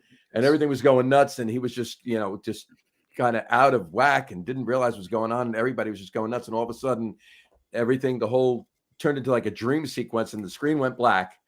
And all of a sudden, the light went on, and he sat up in bed. And Suzanne Plachette sits up and says, "Is everything all right, Bob?" So it was back to the Bob Newhart show. Yeah, so the whole thing was a dream. That was the whole new Newhart. Awesome, and other than Bill Cosby, probably the most successful comic to ever transition into television. Mm-hmm. And the thing about the Bob Newhart show was everything is deadpan with him. Right. Sure. Oh yeah, he's a great comic. Yeah, but the sort of the chaos, if you will, like the farce was still going on, but it was dealt with the opposite of you know what I mean? It was dealt with that deadpan, right? And you're right; it was a little highbrow. It was sharp-witted. There were some kind of obscure references, but it was definitely. I remember loving that show. Yeah, maybe it was Suzanne Plachette was part of it, but this could have been a reason. Yeah, well, yeah, but she's it was just it was the same kind of craziness, but dealt with low key. Absolutely, and those Newhart's, that's the way that's his whole shtick. And those of you listening, if you don't know Bob Newhart, if you're a little younger or whatever, if you've seen Elf, okay, Bob Newhart was Buddy's father in that's the actor. Yeah, he was in Elf. So anyway, all right, and he's made some appearances on Big Bang Theory. Sure, right, exactly. So, all right. That's number 10. All right, number 9.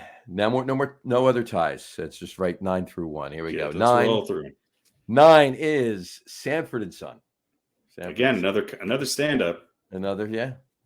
Red Fox. I mean, when you talk about stand-ups, Red Fox was, pretty, on the edge there. If you blue, as they call blue, very blue. Maybe other than Right to the Moon, probably the biggest tagline to ever withstand this test of time is "I'm coming, Elizabeth." Yeah, I'm coming to join.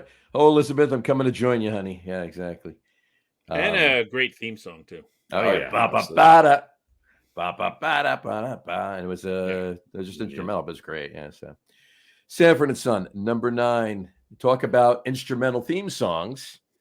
Number 8, Barney Miller. Now, this to me, this has the most. This was my favorite. I couldn't rank it higher than a couple other ones, but if I had one show to watch, this was it. And I used to watch it with my dad, and it probably tells you a lot about me that I was a young kid liking Barney Miller. Right. Steve Landisberg, again, another comic. Having rewatched this within the last 5 or 6 years, genius, absolutely genius. Some of the best lines ever delivered on a sitcom are by him. It's worth watching. It has its own pace, and it has its own. You can almost smell the show. You can almost smell the shitty coffee. That's how real to life this thing was. Exactly. Barney Miller was it Wojciechowicz? Wojciechowicz still. It had like every kind of humor that could come from the characters, right? Landisberg was too smart for his own good and deadpan and sardonic, right?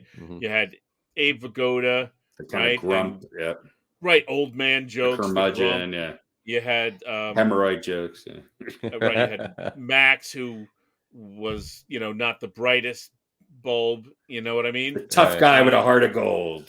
Right. And you had all the, and then the, Barney Miller, Hal Linden, whose real name was anybody? Harold Lipschitz. Harold, I did know that. Harold Lipschitz, yes. Who was the wise, kind of father figure ruling it. So you had all the right characters to produce. Ron Glass, too. Ron Glass, all those different kinds of the kind of Detective a Luger, water, right? James Gregory, Detective Luger, who I loved when he would come in. He was great. Yeah, Jack Sue, all those different kinds of humor. Sue, yeah. One of the first Asian Americans as a regular cast member on any television show. Yeah, one before that. Or right around the same time, but just before that on another one of our shows coming up too. So, but those characters were all very different from each other. Yeah. Right. It wasn't like a family and then a couple of outside people, or you know what I mean? It was an ensemble. It was an ensemble. Wild, true ensemble. Yeah. Disparate ensemble. You had Ron Carey, who was like the Irish beat cop. You had Landisberg, who was the detective. You had Greg Sierra, who was the Puerto Rican, detective. Sure. Jack Sue. Yeah, everything was covered. It was great. It was. All right, that was number 8. Moving on to number 7, Taxi. I mean, Danny DeVito, Judd Hirsch, Andy Kaufman. And Andy Kaufman. Latka was, you didn't even have to ever watch this show and you knew of Latka. You knew of Latka, yeah. Exactly. Other than Kramer, I don't think there was another sitcom character who was, celebrated the wacky as much as sure. And he wasn't even slated to be a major player when the show started. He was not at all. This guy would come in and they would make a joke about whatever, and he did the voice and stuff. And some of the best episodes were the ones where he was not Latka anymore. He was like an alternate character in his mind, and he was himself. He was Andy Kaufman. He was come on, walk with me, talk with me. That wasn't even written in. They just couldn't control him from doing that. And then of course, you have what does a yellow light mean? Yeah. What does one of the iconic scenes light mean? Mary Lou Henner, Tony Danza, Christopher Lloyd, like we just said. Christopher Lloyd. Doing 10,000 gigawatts before it, yeah, he was doing Dr. Emmett Brown. He was doing Doc Brown before Doc Brown, and Carol Kane. Yeah, that's right. Latka's wife or girlfriend. His wife, yeah. Yep. Tony Danza, we said, Jeff Conway. Yeah. But Danny DeVito was just, you couldn't have a better actor. Like in that first, I mean, nobody knew who Danny DeVito was, right? It was kind of like a play too, much like Barney Miller. It was like a play because it was all really in one location. Yeah, there's a few other scenes, but yeah, that first episode when Danny DeVito's yelling at everybody, he's sitting in the booth, and all of a sudden he walks out of the booth, and he's like 3 feet tall, and that was like the biggest laugh getter in the first episode. It was that he was this big big tough guy, and he's shorter than everybody. So Rhea Perlman was in that too. Rhea Perlman was in it, sure. Yeah. Well, they were married at the time, right? Yeah. They were married still for are years. married, aren't they? I don't think so. No, I think they're divorced. No, I don't think they're together. I think they got divorced. Yeah, but they were married for years and years after that. So anyway, so yeah, number 7, Taxi. Moving to number 6, another theme song, if you will. TV show The Jeffersons. I mean, pretty damn amazing. Mm-hmm. Yeah, we're moving on up. Would you say the best spin-off comedy ever? We have a couple of spin-off comedies on this list, and this is the second one we've gotten to so far. So yeah. Which one of them was a spin-off. What's that? Laverne and Shirley was a spin-off. Laverne and Shirley was a spin-off of something else coming up, and this one's a spin-off of something else coming up. That's my point. And the previous one had a spin-off too. And what previous one? Barney Miller had a spin-off. Barney Miller. Fish. Oh yeah, right. Fish. Yeah, exactly. Yeah. But I mean, so what was a better spin-off, Laverne and Shirley or the Jeffersons? I mean, we've ranked the Jeffersons higher, but is there a better spin-off than the Jeffersons? I guess. No. I got you. I don't think so. Yeah. I don't think so. I don't think so. Yeah. It was. Yeah. I don't think so. I mean, Laverne and Shirley was good, and I think it meant a lot. I think it was, but it's not the Jeffersons. No, Jeffersons was a thing of its own. It was very, very, very well written, and there was I mean, Laverne and Shirley. Just look at this list. I mean, Three's Company had women in it. Yeah, I don't even think Laverne and Shirley made Laverne and Shirley. Yeah, there were no other shows where the name of the show and the 2 stars of the show were both women. Well, except for one that's coming up that's very high on our list, which was true, trailblazing. But yes, very true. But yeah, as far as the Jeffersons go, just like I said, very well written. And I mean, Sherman Hemsley played George Jefferson. He was Sherman Hemsley, like a lot of these characters, was sort of likable, sort of not likable. I mean, the lead in a lot of these, when there was a lead, was not always likable, which was just mind-boggling when you think of Danny DeVito's character, when you think of George Jefferson, when you think of even Sanford and Son, right? They weren't these squeaky clean, Leave It to Beaver kind of. They were very groundbreaking, real characters. Sure, and obviously there'll be others as we go up this list. Absolutely, especially one on the next one. Part of the Jeffersons, I think, because he was Archie's nemesis, right? His nemesis. His neighbor. Yeah. His neighbor. They were neighbors in Queens. Yeah. Right. They weren't. And then they moved up to the east side. But George was one of the thorns in his side. Right. And then he got his own show, and then he was the one getting right. Everyone around him was a thorn in his side. Right. A comedic justice, so to speak. And I think that was one of the draws of the show is that now you know what it's like to have people bugging you all the time. Exactly. Well, he was well, a lot of these shows were more ensemble based. Sherman Hemsley could carry a show. I mean, he was just that good. Sure. Yeah. Well, and of course he had I forget his wife's name, who was fine, but could have been anyone. Well, she was a great actress. She played the straight man pretty well. Yeah. Wheezy. Yeah, but he also had Marla Gibbs. Yeah. Oh yeah. Oh, she was great. The deadpan. Yeah. The Steve Landisberg of the show with that kind of delivery and more sassy and more cutting. Yeah, sassy and she was his, counterpoint in a lot of ways. Right. Exactly. Yeah, much like Archie Bunker was getting it from everybody, he was getting it from everybody. Yeah, everybody around, right? He's got and he had his neighbor, right? The English guy. Bentley. Yep. And that would drive him crazy. Everybody was driving him crazy. It's like finally, I finally moved up, right? I got my own place, successful business, and I got all these idiots around me driving me crazy. Well, it's the flip side of the coin for you. There you go. All right, number 6, The Jeffersons. Number 5 is the main show that The Jeffersons was spun off of, and that's All in the Family. Should have been higher. But... Boy, the way Glenn Miller played.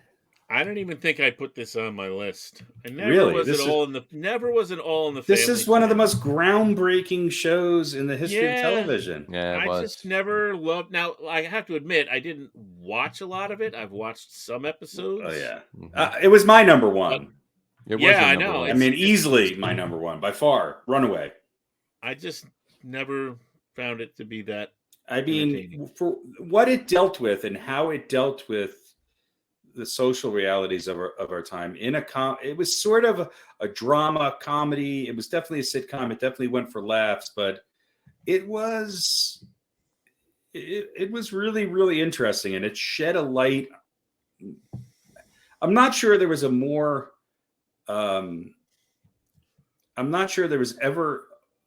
a character who captured what was going on in the United States at the time in a sitcom since or before.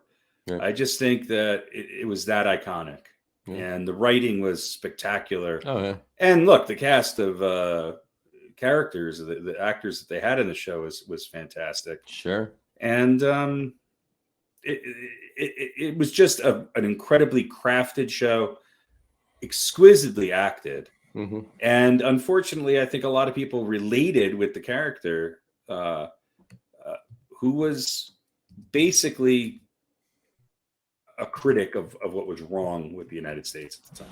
Yeah. But yeah, and then and his son-in-law. Yeah. It was was Rob Reiner, who's gone on to some decent. It was things. Married to. I wish I saw a little less of him these days, but other than that, he's pretty good. Married to Laverne. Yeah, that's right. But he whatchamacallit? Well, he did make a classic 80s movie that's one of my top 10 movies. 80s. Made a couple of them, yeah. Well, I'm specifically speaking of Princess Bride, but he also did Spinal Tap. Well, of course, right. Look, I think Carol O'Connor. I'm not sure there's anybody who did a better job in portraying a single character in a sitcom, and it took a toll on him because he was the exact opposite of that. Yeah, he was. And anyway, all right. And I'll just say this about the show: one of the best lines I think I ever heard in a sitcom on All in the Family, when Archie's sitting in his chair and Edith is standing behind him, and I forget what he was talking about, but she's sort of like running her fingers, through his hair and stuff, and she says something about how his hair's getting thin right on top, and he says, "Well, grass don't grow on a busy street," and she says, "It don't grow in cement neither." Which it don't grow in cement either. Don't grow in cement neither. Which is one of the all-time great lines. So I just never cottoned to it. That's all. Yeah. I know a lot of people love it, and I understand the groundbreaking aspects of it. Just I don't know. Maybe if I watched it more. Yeah. Number 5, All in the Family. All right, it gets us to the top 4. Number 4 is going to be The Odd Couple. Formerly a movie turned TV sitcom. Play turned movie turned TV sitcom. Yeah, sure. Whatchamacallit? But this was, it's one of my it's my number 2. It is. But Felix and Oscar. I mean, there's so many. I could sit here and quote lines all night, and so there's a lot of great lines. So many great lines. It's ridiculous. But one of the ones that all 3 had on our list. Actually, isn't Throwing Out Day? Wasn't that a couple days ago? Yeah, it was on. It was Sunday, and it popped up on my news feed of memory because I posted it a few 13th, years right? back. On November 13th, Yeah, November Oscar 13th. Madison was asked to remove himself from his place of residence. That request came from his wife. Yeah. Deep down, he knew she was right. Well, Felix Unger was. I'm sorry. Deep down, he knew she was right, but he also knew that someday he would return to her. With nowhere else to go, he appeared at the home of his childhood friend, Oscar Madison. Several years earlier, Madison's wife had thrown him out, requesting that he never return. Can two divorced men share an apartment without driving each other crazy? Oh, boy.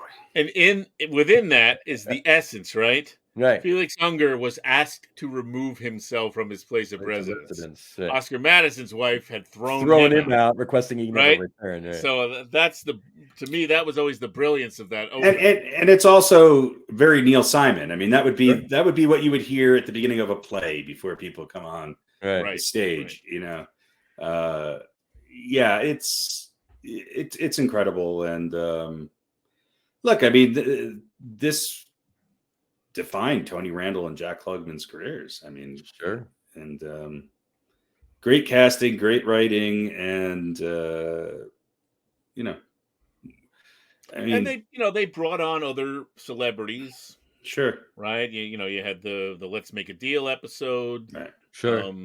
Roy Clark. Roy Clark came on. Roy Clark, where he plays an amazing guitar piece. Robert Goulet came on. Yeah, and even guys who came on and played characters like Pernell Whitaker. Sure. Penny Marshall was on. Penny Marshall was a cast member. Albert Brooks. Albert Brooks was in one episode, right? Look, and one of the and Rob TV Reiner, shows, right? Wasn't he Sheldon? Yeah, Sheldon. No, right? No N. Sheldon. Yeah, Sheldon. Sheldon. And much like another one on our list, very few sitcoms have legs usually if they're following a really good film, and this one certainly did. I mean, sure. Jack Lemmon and Walter Matthau in The Odd Couple just a few years before this started. So, and this was also pretty early. I mean, I think it started in 1970, right? So, and pretty incredible. It seemed much more contemporary than a lot of other shows for that time period. And it went through a couple incarnations too. I mean, not that nothing really ever changed, but like the apartment changed, the friends they all hung out with, and things they did changed, because in the beginning episodes, obviously the apartment was different, but there was the Pigeon Sisters. They were never in the later episodes. There was Speed and Roy and Vinny. Now, obviously, and Murray the cop was in all the way through, but Speed and Roy and Vinny disappeared. Right. And then later episodes, obviously Miriam was in it, but there were it was one of the best shows. It just, and anytime it comes on now, if I happen to be puttering around, boom, and it's on. Number 4, The Odd Couple. Number 4, The Odd Couple. There we go. All right. Number 3. We referred to it before. It was the main show that spun Laverne and Shirley off, and that's Happy Days. Who doesn't know Happy Days? I mean, even if you're younger, you've heard of Happy Days. I mean, come on, Richie Cunningham, Joni, Fonzie. Fonzie is Richie was the main character, but Fonzie became the main character. And probably brought back to life a little bit for a younger generation by a Weezer video. Sure. Right. Whatchamacallit. But then Mr. and Mrs. Cunningham. Yeah. And ironically, of course, can't talk about Happy Days without talking about the fact that Richie's older brother, Chuck, was in season 1 and then never heard from or talked about ever again. That happens. Gone. Did he go off to college or something? And that was it. Yeah. They forgot they had a son, another son. Well, But then you got Potsy and Ralph Mouth and all of that. But that's what we're referring to before. Pat Morita was in the first several seasons as Arnold. He was Arnold. And then obviously he felt, after a while it was Al's. It was Al. It was Murray the cop from then Murray the cop took over. He retired over. And he decided to open up a burger joint. And he tried to move from New York to Milwaukee. And buy the business from where Pat it was Morita. like 15 years earlier, right? Yeah. Went back in time to Milwaukee, where it was still the 1950s. Right, exactly. What did you do? Well, I was a cop in New York in the 70s. Now I own a burger joint in Milwaukee in the 50s. I think this one. There's another one that didn't make our list that I think holds. I think for young people, it holds a place of nostalgia and sentimental value, and I think Happy Days is certainly that. It was not a great show. I mean, it's good, but I think the Brady Bunch was another one that was very similar to this. Sure, you know what? I mean, we watching these back, I almost thought the Brady Bunch was better. But they were more. Happy Days was more character driven than situation driven. Absolutely. What was going on wasn't really funny. No, it was the same thing over and over again. Right, it was how everybody. Right, that's what's just the boon of the sitcom is. But Ralph and Potsy are putzes. Richie's got a conundrum, and Fonzie's going to help him get out of it. By the way, this spawned the worst spin-off show in the history of television as well. In Joni Loves Chachi. So Laverne and Shirley, good. Joni Loves Chachi, not so much. Horrible. Not so good. Yeah. But hold on, there's also another spinoff. Okay. Mork and Mindy was a spinoff of Happy Days. Was close to being on my list as well. Mm-hmm. I mean, Robin Williams was incredible. It was also like super late in the 70s. It was more of an early 80s show anyway. Yeah. So, but I would consider that more 80s. But then, while not a spinoff, it kind of was derivative of Happy Days or Johnny Loves Chachi for that matter. But Charles in Charge was horrible. Okay, even worse than Johnny Loves Chachi. Number 2, spiraling down. Yeah, it's spiraling, right? So, and hold on, one thing. Happy Days was actually a spinoff show. Yeah. You remember what of? No. Pete? No. Love American Style. That's right. Oh, okay. It's actually like a plot line in a couple episodes, actually, and then it spun off into Happy Days. So anyway, all right. Number 3, Happy Days. Number 2, we talked about it before. We mentioned it. That would be Mary Tyler Moore. I mean, just to talk about an ensemble cast. This was really good, and there was dozens of spinoffs from this as well. I'm excited. Well, I mean, a show about a single woman who works.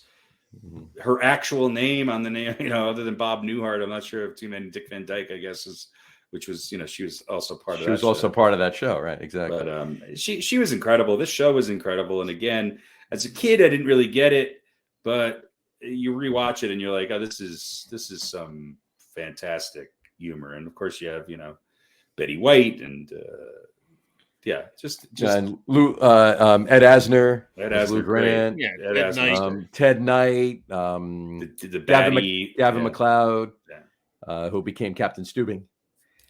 It's sort of created in a lot of ways the template for a lot of sitcoms. Sure. And you had a lot of spinoffs on this. Rhoda was Maude. A spinoff. Maude, Valerie. Yeah. That's right. It was an institution. It was not too many. Well, I know a lot of people like Maude, I guess, but not too many good spinoffs. Right. Maude was pretty popular. Yeah. What was it? Yeah. And Ted Knight had whatever that other show that he was in, but he wasn't Ted Knight, the newscaster. No, he was a cartoonist. He was Too Close for Comfort. Yes. Yeah, there you go. That was in the 80s. With Monroe, right? With Monroe, yeah. Monroe lived upstairs. Yeah. Jim J. Bullock. All right. Jim without the I. JM. Yeah, Jim J. Bullock. Yeah. But yeah, no, Mary Tyler Moore, great show. Betty White, that was she was great in that. Well, they all were really. But all right. Number 2, Mary Tyler Moore. And the number 1 show, and it was number 1 on my list, number 1 on Pete's list, number 2 on Harry's list. And that would be MASH. You can't. I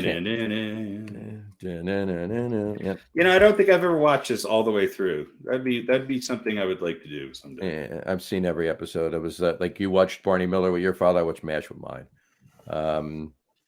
All the way through. And this was a movie that was made into a TV show. But yeah, 11 seasons, 72 to 83, which is weird too, because when it ended in 83, it was still, it wasn't like May when normally they ended, the season, right? They were done in February, if I recall. Who knows? I don't remember. But anyway, yeah, this was a great show. I mean, everything about it. Like I said before about Odd Couple, I could recite every line of every episode for MASH. It was phenomenal. Hawkeye Pierce, Alan Alda's Hawkeye, and you had early on. You had Frank Burns. Well, you had Frank Burns, right? Larry Linville, Frank Burns. Then you had what a great character! What a great actor. John McIntyre, Trapper John was Jamie Farr, of course, was Klinger. Jamie Farr was Klinger. Gary Burkhoff was Radar. Loretta Swit was Hot Lips Houlihan. William Christopher was McLean Stevenson. McLean Stevenson was Henry Blake in the beginning. I was like almost always quote the one line when they're getting drunk in the one tent and one guy has to go to the bathroom. He says, "Tree number 1 is for number 2. Number 3 is for number 1. Don't go to tree number 4. That's the ladies' tree." Always quote that. But now let me give you a little trivia here. You probably know this. BJ Honeycutt. BJ, yeah, the later episodes, you had BJ Honeycutt. That was Mike Farrell and Harry Morgan. Harry Morgan was Mr. Sherman Potter. Sherman Potter, and then you had David Ogden Steers was Charles Winchester. Emerson Winchester. The third, right? Or fourth, or the third. Yeah. Which character was in both the movie and the sitcom? That would be Gary Burkhoff. That's right. Radar O'Reilly. He was in both. Which character had 2 different roles as 2 different people on the TV show? Yeah, the first season he was a different guy, right?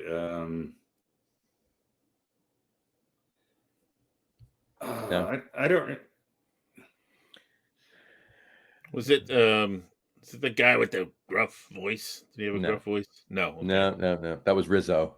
That was, you're talking about. He was later episodes anyway. He was the motor pool guy. Yeah, the motor pool guy. Yeah. No. That would be Colonel Sherman Potter.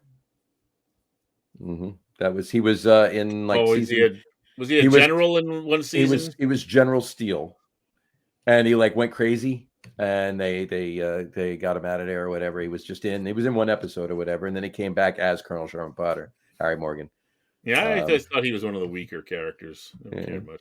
There was a storyline there, but he was the father. He was the fatherly voice of, or the grandfatherly voice of reason, maybe even. But and then there was a spinoff of MASH too, and I'm not talking about after MASH, because that was a short run. But Trapper John MD, not one of my favorites. But it was a spinoff nonetheless. I mean, yes.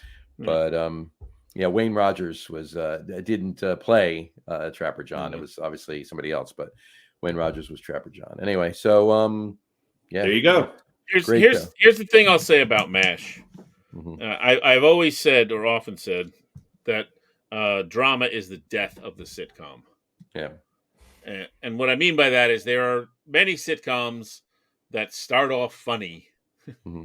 and what usually happens is the actors get bored mm-hmm. of being funny all the time, and they want to be dramatic, so they start to add dramatic stories.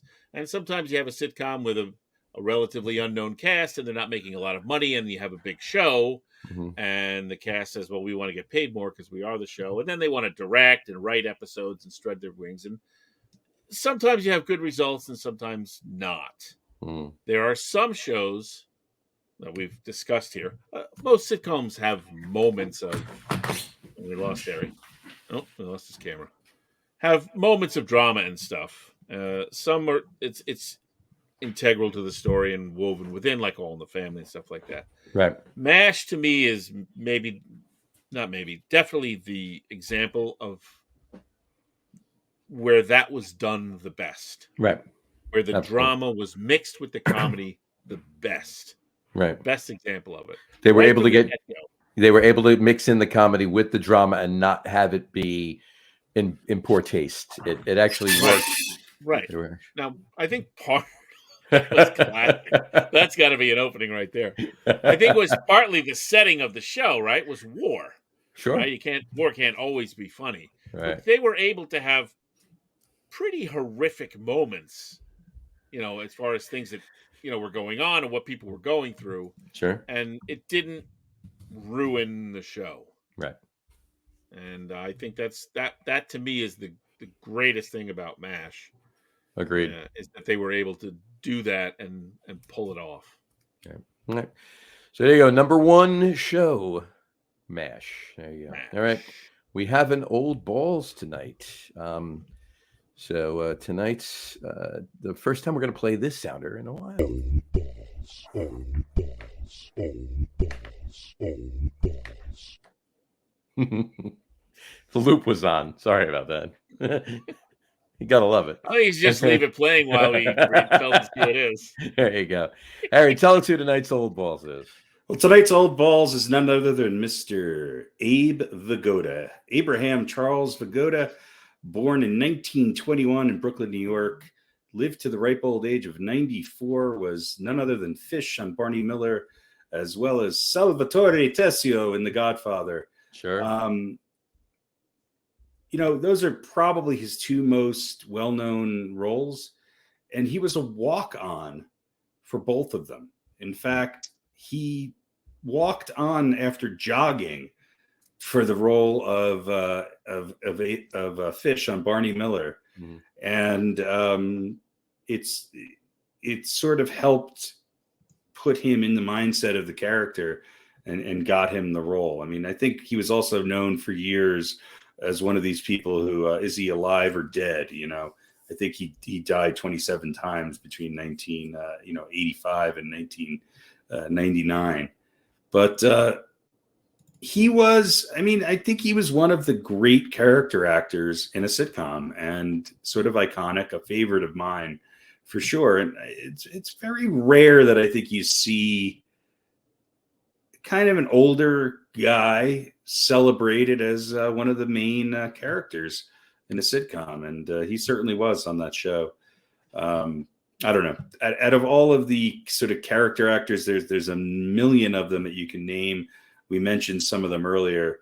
Norman Fell could certainly be on this list, as well as many others. Sure. But I think Phil Fish, Abe Vigoda, definitely my number one pick for old balls.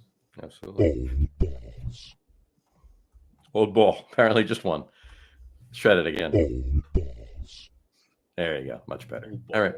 Old ball. There you go.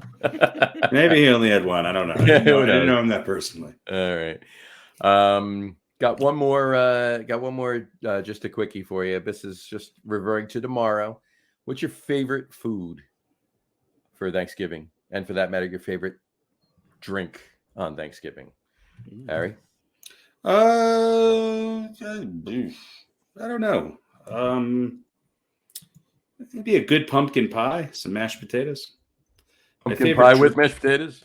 Yeah, not at the same time. But, my favorite drink, I don't know. Is there a Thanksgiving drink? Just enough red wine to make it tolerable. There you go. And red wine. Cool. Pete? Favorite food on Thanksgiving? I think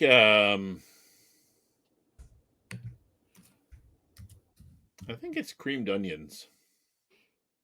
Creamed onions. Going out of left field. Well, it's like something you don't ever eat. Like we never make it outside of Thanksgiving. And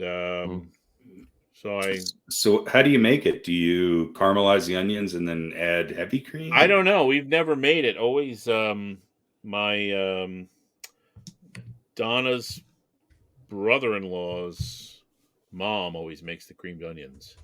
Nan. Oh, you need to find out what the creamed onion recipe is. Yeah, really. Yeah, I mean you have to I think you just kind of soften them. Mm-hmm. I don't know what you do.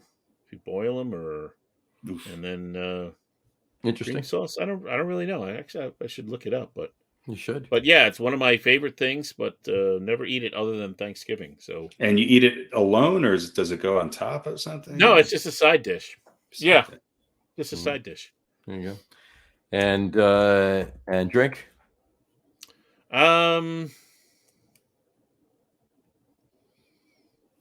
Probably just like a nice nice Chianti. No, like a real apple cider. All right. You know, like not like the one you get from the orchard, you know, where they press it there and it's fresh pressed thick. Apple cider. You can't see through it, you know. Right, yeah. It looks not like apple mud juice. No, Apple cider. the onions, the onions are whole in the creamed onion recipe. Yes, they're whole and they're small. They're little ones. They're little pearl onions. Little pearl onions, yeah. Oof. Nice. We have to try that. Really good. And I've never, I mean, I haven't searched high and low, but I've always looked around to see if they're come like in a can or, you know, in the frozen section in a bag or something. Never found them. Butter, flour, broth, onions, half and half or heavy cream. Yep. And grated Parmesan. Yep. That's it. Have to do that. Nice little white sauce. Creamed onions. Got to do it. Just for the record, love the turkey, love the stuffing, love specifically sausage and sage stuffing. Love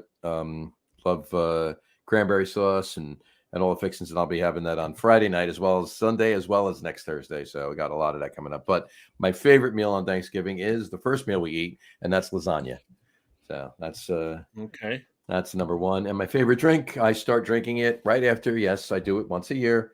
Right after I put the turkey. Rain alcohol. No, right after I put the turkey in the morning. MOD. Exactly.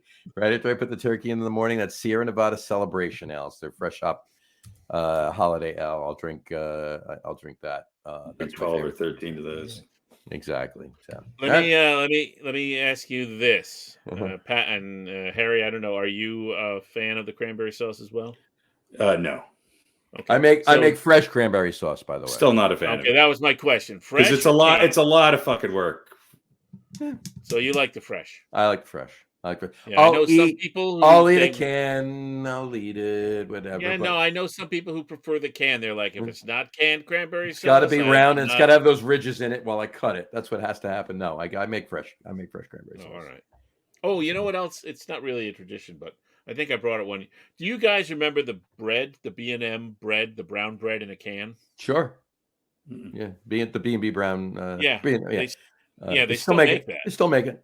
Yeah, I think I brought that one Thanksgiving, just you know, as a lark. Bread in a can. About it. Oh yeah, no, canned brown bread. Yeah, absolutely. Yeah, you cut off the ends and then you push it out. Mm-hmm. It's pretty cool. It is. It's interesting. All right. Probably kill you now if you ate it like. Yeah, you can't. You can have a little piece. Couple of years. A little piece every couple of years. You don't want to eat it with any regularity. Not so much. No. The canned bread. The canned bread. Canned bread. You don't want to do that. Yeah. Why not? God knows how it's probably petroleum. B&M brown. Ooh, this looks absolutely like oof. Yeah, that's what I mean. You don't want to. I just remember it when we used to go down to the beach in the summertime, and for some reason we had this bread, this brown bread in a can. Mm-hmm. It's nostalgia like anything else. It's like like a pixie stick or something. Is it many years ago, before the kids were born, Donna and I were out. We were married and we were out shopping, and she had gone in some little candy store or whatever, and she brought out like pixie sticks. And so I was like, "Oh, cool!" So it's sweet. It's like a sweet bread. Yeah. No, it's not like a sandwich bread. It's like a dinner bread, so to speak. Yeah, it's almost like a cake. Pretty much. Yeah. It's like a pumpernickel almost, huh? No. Yeah. So so she got some pixie sticks. So I'm like, oh, cool, sugar. And I opened up and ate one. Like a minute later, I had like a raging headache. I was like, how did I ever eat this and survive as a child? It seems very British. The brown bread? The bread in a can. I know that's a British thing. Yeah. It might be. Yeah. Yeah, because I see pictures of it here with beans on top of it. It's probably like a war thing, right? Yeah, I think it came from imagine from England to New England. Yeah. It And could here very you well have. Yeah. And here you go. Here's a picture of it for you in case you're watching. If you listen to a podcast, tune in right around 1:59, and you'll see there it is. B&M brown bread. There you go. Yeah. It's good. Like, it's kind of like if you toast it up and put some butter on it, like the toaster cakes that they make. Yeah, that's kind of the consistency it looks like. Yeah, if you slice it thin and toast it up and put some butter on it. I feel like if you leave it out overnight, if you slice it at the right thickness, you can have a good hockey puck. Yeah, good. You could very well have a good idea. I would say if it's exposed to air for much more than an hour and a half or less, it's done. Yeah, then you got to open it up at the table and give everybody, just cut it as it's coming out. Get on with it podcast brought to you by B&M brown bread. Brown it's bread. It's like Irish soda bread, right? Paint the town brown with B&M. You make it in the morning, and then at the end of the day, it's a doorstop, right? Exactly. It just gets hard. Yes, absolutely. So, all right, and there you have it. I got to try to find some brown bread. We got to look for that. We got to eat it on the show. Everyone should try it. If you haven't had it, just try it one time. Mm-hmm. Cool. I'll definitely have to look into that. Do we have an over/under tonight? We do have an over/under tonight. We talked about it before. Yeah, bring it on up. So as I was looking through the shelves of wonder back there, shelves of wonder, there they are. I came across. I'll take my hat off here. I came across an old pair of glasses. Oh, let me fix my headphones. Dial in. I hit the wrong button. Never mind. Yeah. Can you hear us? Oh, I can. It's just I switched to normal mode instead of Abby normal. Instead of Abby normal. Sound noise canceling. So anyway, so I found an old how you pair. Get rid of the trumpet tuba. Yeah, the trumpet tuba trombone. No, I can still hear it, but so I found an old pair of glasses, which are kind of similar. Yeah, you really went out on a limb with the new ones. Sort of been my style for a while now. But I found these. These have clear bottoms, and should I turn on the other light? I don't know if that helps. No, you were fine with that out. Yeah, all right. So dark on the top, and nerdy, whatever. Right. A little more round. Sure. And actually see fairly well through them. So they look good. Yeah, they're all right. But there's a receipt in the case with them. So I thought, well, actually, I think, Harry, it was your idea. The over-under would be, what year did I get these glasses? So again, I'll show you the new ones. You can't really see next to the old ones. They're similar. Okay. And I can still see through them. Means they're still clear. Still work. There you go. Yeah, it's still relatively clear. I think I would probably get a headache after a few hours. Gotcha. But I don't have to squint to read, so there you go. Definitely not the same prescription, but not way off. They're a good brown bread eating glasses. Brown bread eating glasses. These are or creamed onion eating glasses. Oh, creamed onion on the brown bread. I think that's the name of the glasses. There's the creamed onion. That's the style, yes. This is the brown bread part, and this is the creamed onion part. There you go. So the over-under is what year are these from? I have the receipt right here. And how do we... Oh, yeah, I guess we just do a year and a half, right? So July 1st. No. So the year we'll say... so why don't you just guarantee that you're not picking the year it is? So is it, you know what I mean? Obviously, if you just, Right. You know what I'm saying? So yeah. So just pick it. It's either before or after the year you give. So, right. All right. Yeah. So I will say,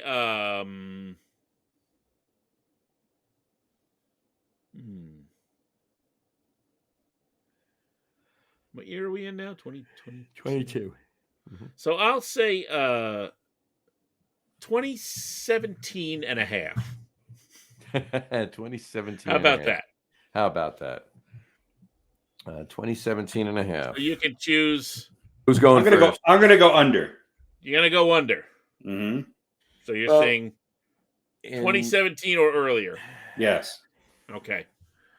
Now, John is faced with the dilemma. Does he just go the opposite and hope that he wins?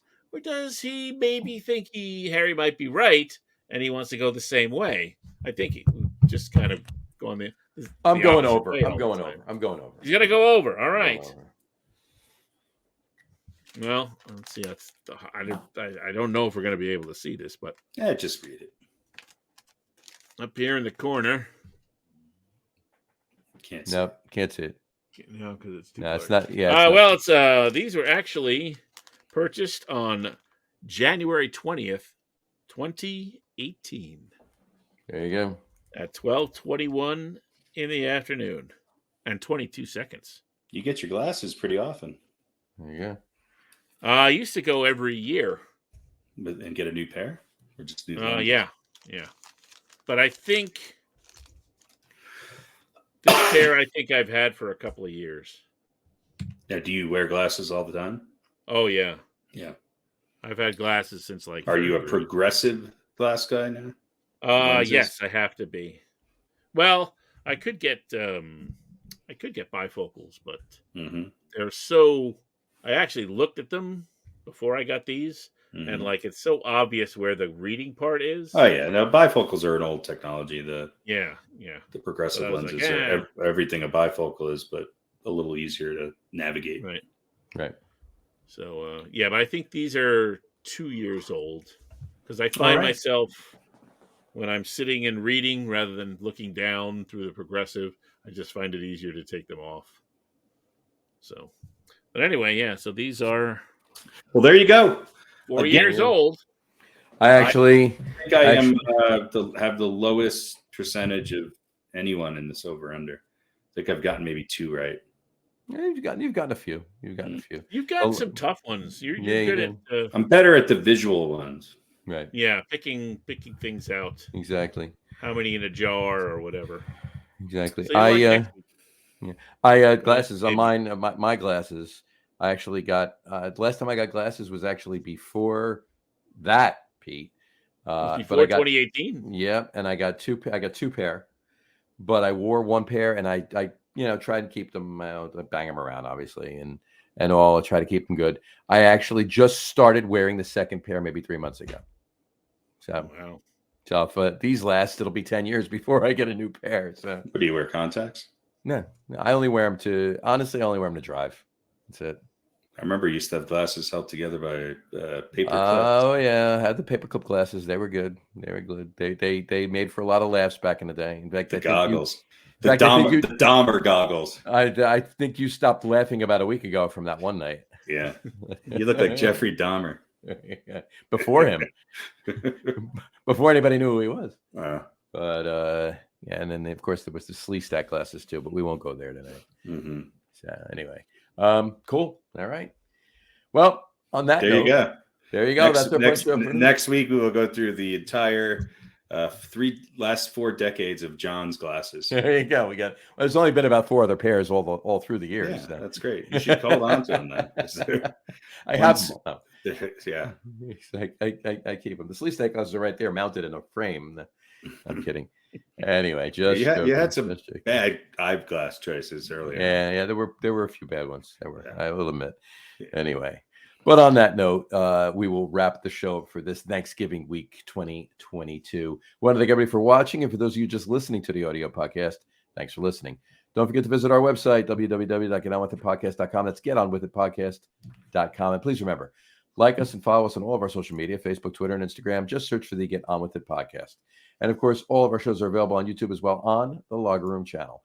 Remember, we go live with video podcasts on both Facebook and YouTube every Wednesday night around 7:30 p.m. Eastern time. And for those of you who just want to listen to the audio podcast, you can do so on Apple Podcasts, Spotify, TuneIn, Stitcher, Google Podcasts, Amazon Music Podcasts, and iHeartRadio as well. And if you haven't done so already, please subscribe to one or more of those feeds and you will never miss a show.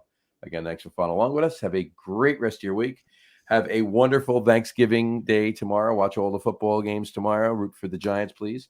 Don't do any of that. Just go get some brown bread from a store that's open on Thanksgiving morning. Pete will not be rooting for the Giants tomorrow. Will you, Pete? Probably not. No, I didn't think it would be. Very, very rare. Well, the Giants are playing the Cowboys, so. When was the last time the Giants played on Thanksgiving? 20 years ago.